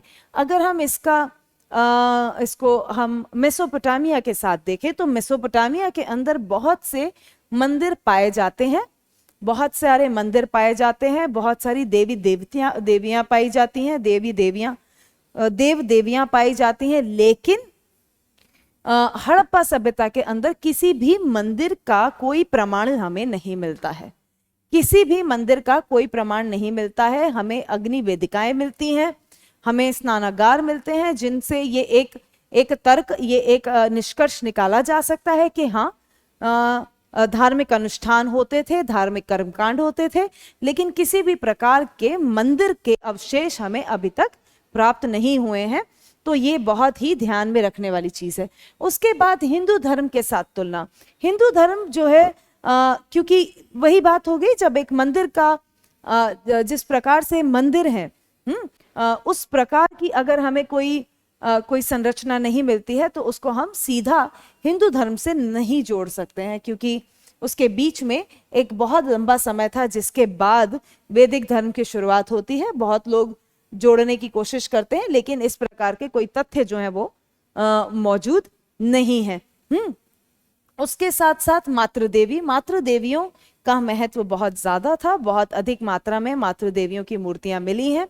अच्छा, अब मातृदेवियों की जो मूर्तियां हैं उनके साथ साथ बहुत सारी ऐसी मूर्तियां मिली हैं जो कि स्त्री मूर्तियां हैं, नारी मूर्तियां हैं, और उनको भी एक समय पर जब शुरुआती दौर में उत्खनन हो रहा था तो उनको भी मातृदेवी मान लिया जाता था। तो अभी जो वर्तमान समय के या बाद के समय के जितने भी पुरातात्विद हैं, उनका कहना यह है कि जरूरी नहीं है कि जितनी भी मूर्तियां मिली हैं वो सारी की सारी मातृदेवी की मूर्तियां हों। वो केवल किसी नारी की भी मूर्ति हो सकती है, नारी मृण मूर्तियां भी हो सकती हैं जिनका प्रयोग किसी अनुष्ठान या किसी ना किसी तरीके से किया जाता रहा होगा। ठीक है, तो इसके बाद हम देखते हैं कि यहाँ पे स्त्री और पुरुष, देवी और देवता दोनों थे।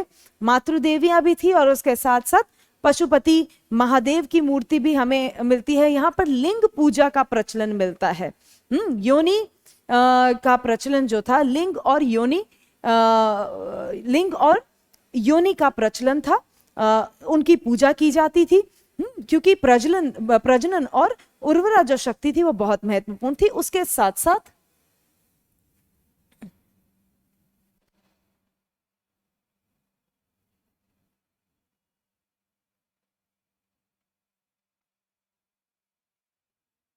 दो तीन चीजें महत्वपूर्ण हैं, मैं लिख देती हूं यहां पर।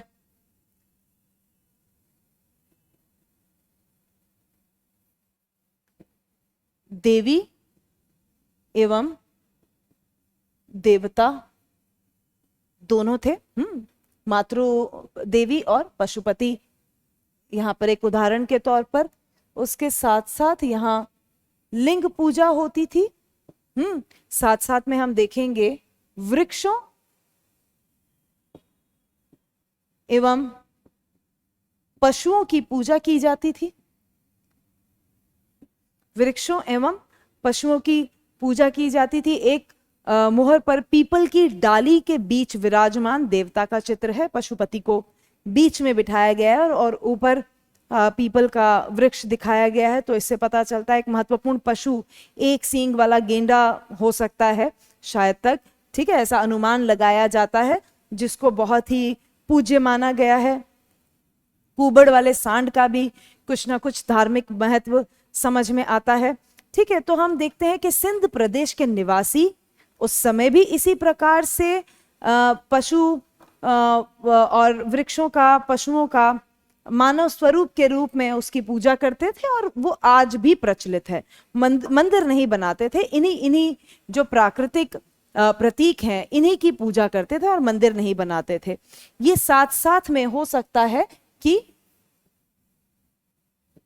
भूत प्रेत पर भी विश्वास रखते हो, क्योंकि हम देखते हैं कि ताबीज नुमा मुहर बनाकर उसको गले में और बाजू में पहना जाता था। इसलिए माना जा सकता है कि शायद इस प्रकार का विश्वास भी वो साथ साथ में होता था। अब हम देखते हैं कि स्त्री मृण मूर्तियां सहित सभी प्रकार की मृण मूर्तियां ज्यादातर ईंटों, टूटी हुई और फेंके गए ढेरों से मिली हैं। ठीक है, ऐसा भी हो सकता है कि कभी कभी कोई स्थल रहा हो जहां पे इस प्रकार का पूजा स्थल वगैरह रहा हो और उसके बाद उसको नष्ट कर दिया गया हो। इसके साथ साथ हमारे पास यहाँ पर अग्नि वेदिकाएं हैं।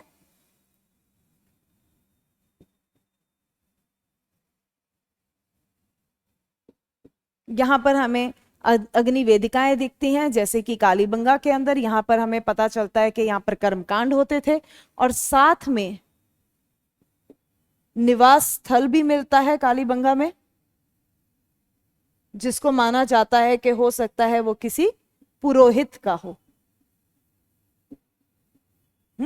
यहां पे मैं पुरोहित शब्द का प्रयोग कर रही हूं, ब्राह्मण शब्द का प्रयोग नहीं कर रही हूं। पुरोहित का अर्थ है जो कि कर्मकांड करवाने वाला है। हमें यहाँ पर कोई जाति व्यवस्था जो है अभी नहीं मिलती है। जाति व्यवस्था आती है जब वैदिक समय आ जाता है, वैदिक काल आ जाता है। तो मैं यहाँ पर इसीलिए पुरोहित शब्द का प्रयोग कर रही हूँ। ठीक है, साथ साथ में हम देखते हैं कि युगल जैसे लोथल के अंदर अच्छा, ये बात करने के बाद हम ये कुछ देखते हैं कि शव किस प्रकार के होते हैं। ये हमारा धर्म जो है यहाँ पर कवर हो जाता है। आगे हम कब्रिस्तान या जो शव से जुड़ी हुई हमारी हड़प्पा सभ्यता के समय जो विश्वास और आस्थाएं थी उस पर हम संक्षिप्त में बातचीत कर लेते हैं। संक्षिप्त में क्या, हम पहले भी इस पर बातचीत कर चुके हैं। ठीक है, तो हम देखते हैं कि यहाँ पर अंत्येष्टि व्यवहार जो है वो किस प्रकार से होता है। ठीक है, इसमें हम इनको कब्रों में दफनाया जाता था। जहाँ कब्र होती थी अलग अलग प्रकार की विधियां जो थी वो प्रचलित थी। एक समरसता हमें उस प्रकार से नहीं मिलती। उत्तर से दक्षिण की ओर किसी भी शव को गड्ढों में डालकर ईंटों के साथ या ईंटों की बनी कब्रों में दफनाया जाता था। यहाँ पर उनके साथ उनके औजार, आभूषण, भोजन वगैरह भी साथ दफनाया जाता था। कहीं कहीं हमें जो पालतू पशु है उसको भी साथ दफनाए जाने के हमें यहाँ पर कहीं कहीं अवशेष इस प्रकार के भी मिलते हैं। इसके साथ साथ आप देखेंगे युगल शवाधान भी हुए हैं। युगल शवाधान का प्रमाण हमें लोथल से मिलता है। इसके बारे में यह भी कहा जाता है, युगल शवाधान में यह है कि स्त्री और पुरुष दोनों को साथ में दफन किया गया, जिसमें यह भी एक अनुमान लगाया जाता है कि हो सकता है यहाँ पे सती प्रथा जैसी कोई प्रथा जो थी वो विद्यमान रही हो, लेकिन इसका भी सती प्रथा का हमें कोई और प्रमाण नहीं मिलता है। ठीक है, तो युगल शवाधान जो था वो भी इस समय थे। साथ साथ में हम देखते हैं कि शवों के दाह संस्कार की भी प्रथा प्रचलित थी।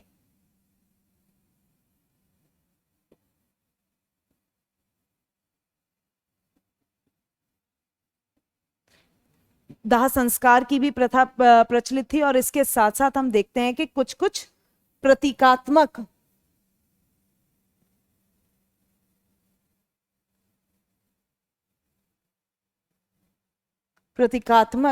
शवाधान भी होते थे। प्रतीकात्मक शवाधान भी होते थे। तो अब हम देखते हैं कि यहाँ पर अलग अलग लोगों में अलग अलग प्रकार की आस्थाएं और धारणाएं जो थी वो बन चुकी थी। अलग अलग प्रकार के शवाधान या अंत्येष्टि व्यवहार के उदाहरण हमारे पास यहाँ पर प्राप्त हैं, जैसे हड़प्पा, कालीबंगन, लोथल, राखी गढ़ी, सुरकोटड़ा, ये सारी ऐसी जगहें हैं जहाँ पर कब्रें मिली।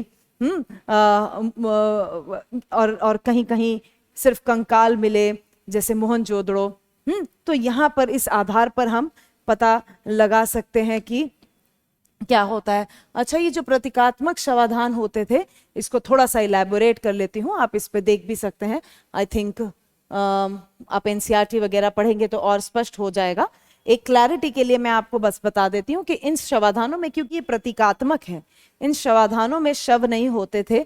कई बार केवल शवों से जुड़ी हुई कुछ चीजें या उनकी अस्थियां वगैरह जो हैं वो दफन कर दी जाती थी, तो वो सिर्फ प्रतीक मात्र के लिए होते थे। तो शव उसके अंदर नहीं होते थे, डेड बॉडी उसके अंदर नहीं होती थी। ठीक है, तो ये हम देखते हैं कि यही सारे आयाम जो हैं हमें हड़प्पाई जीवन के या सिंधु घाटी सभ्यता के जीवन के हमें मिलते हैं।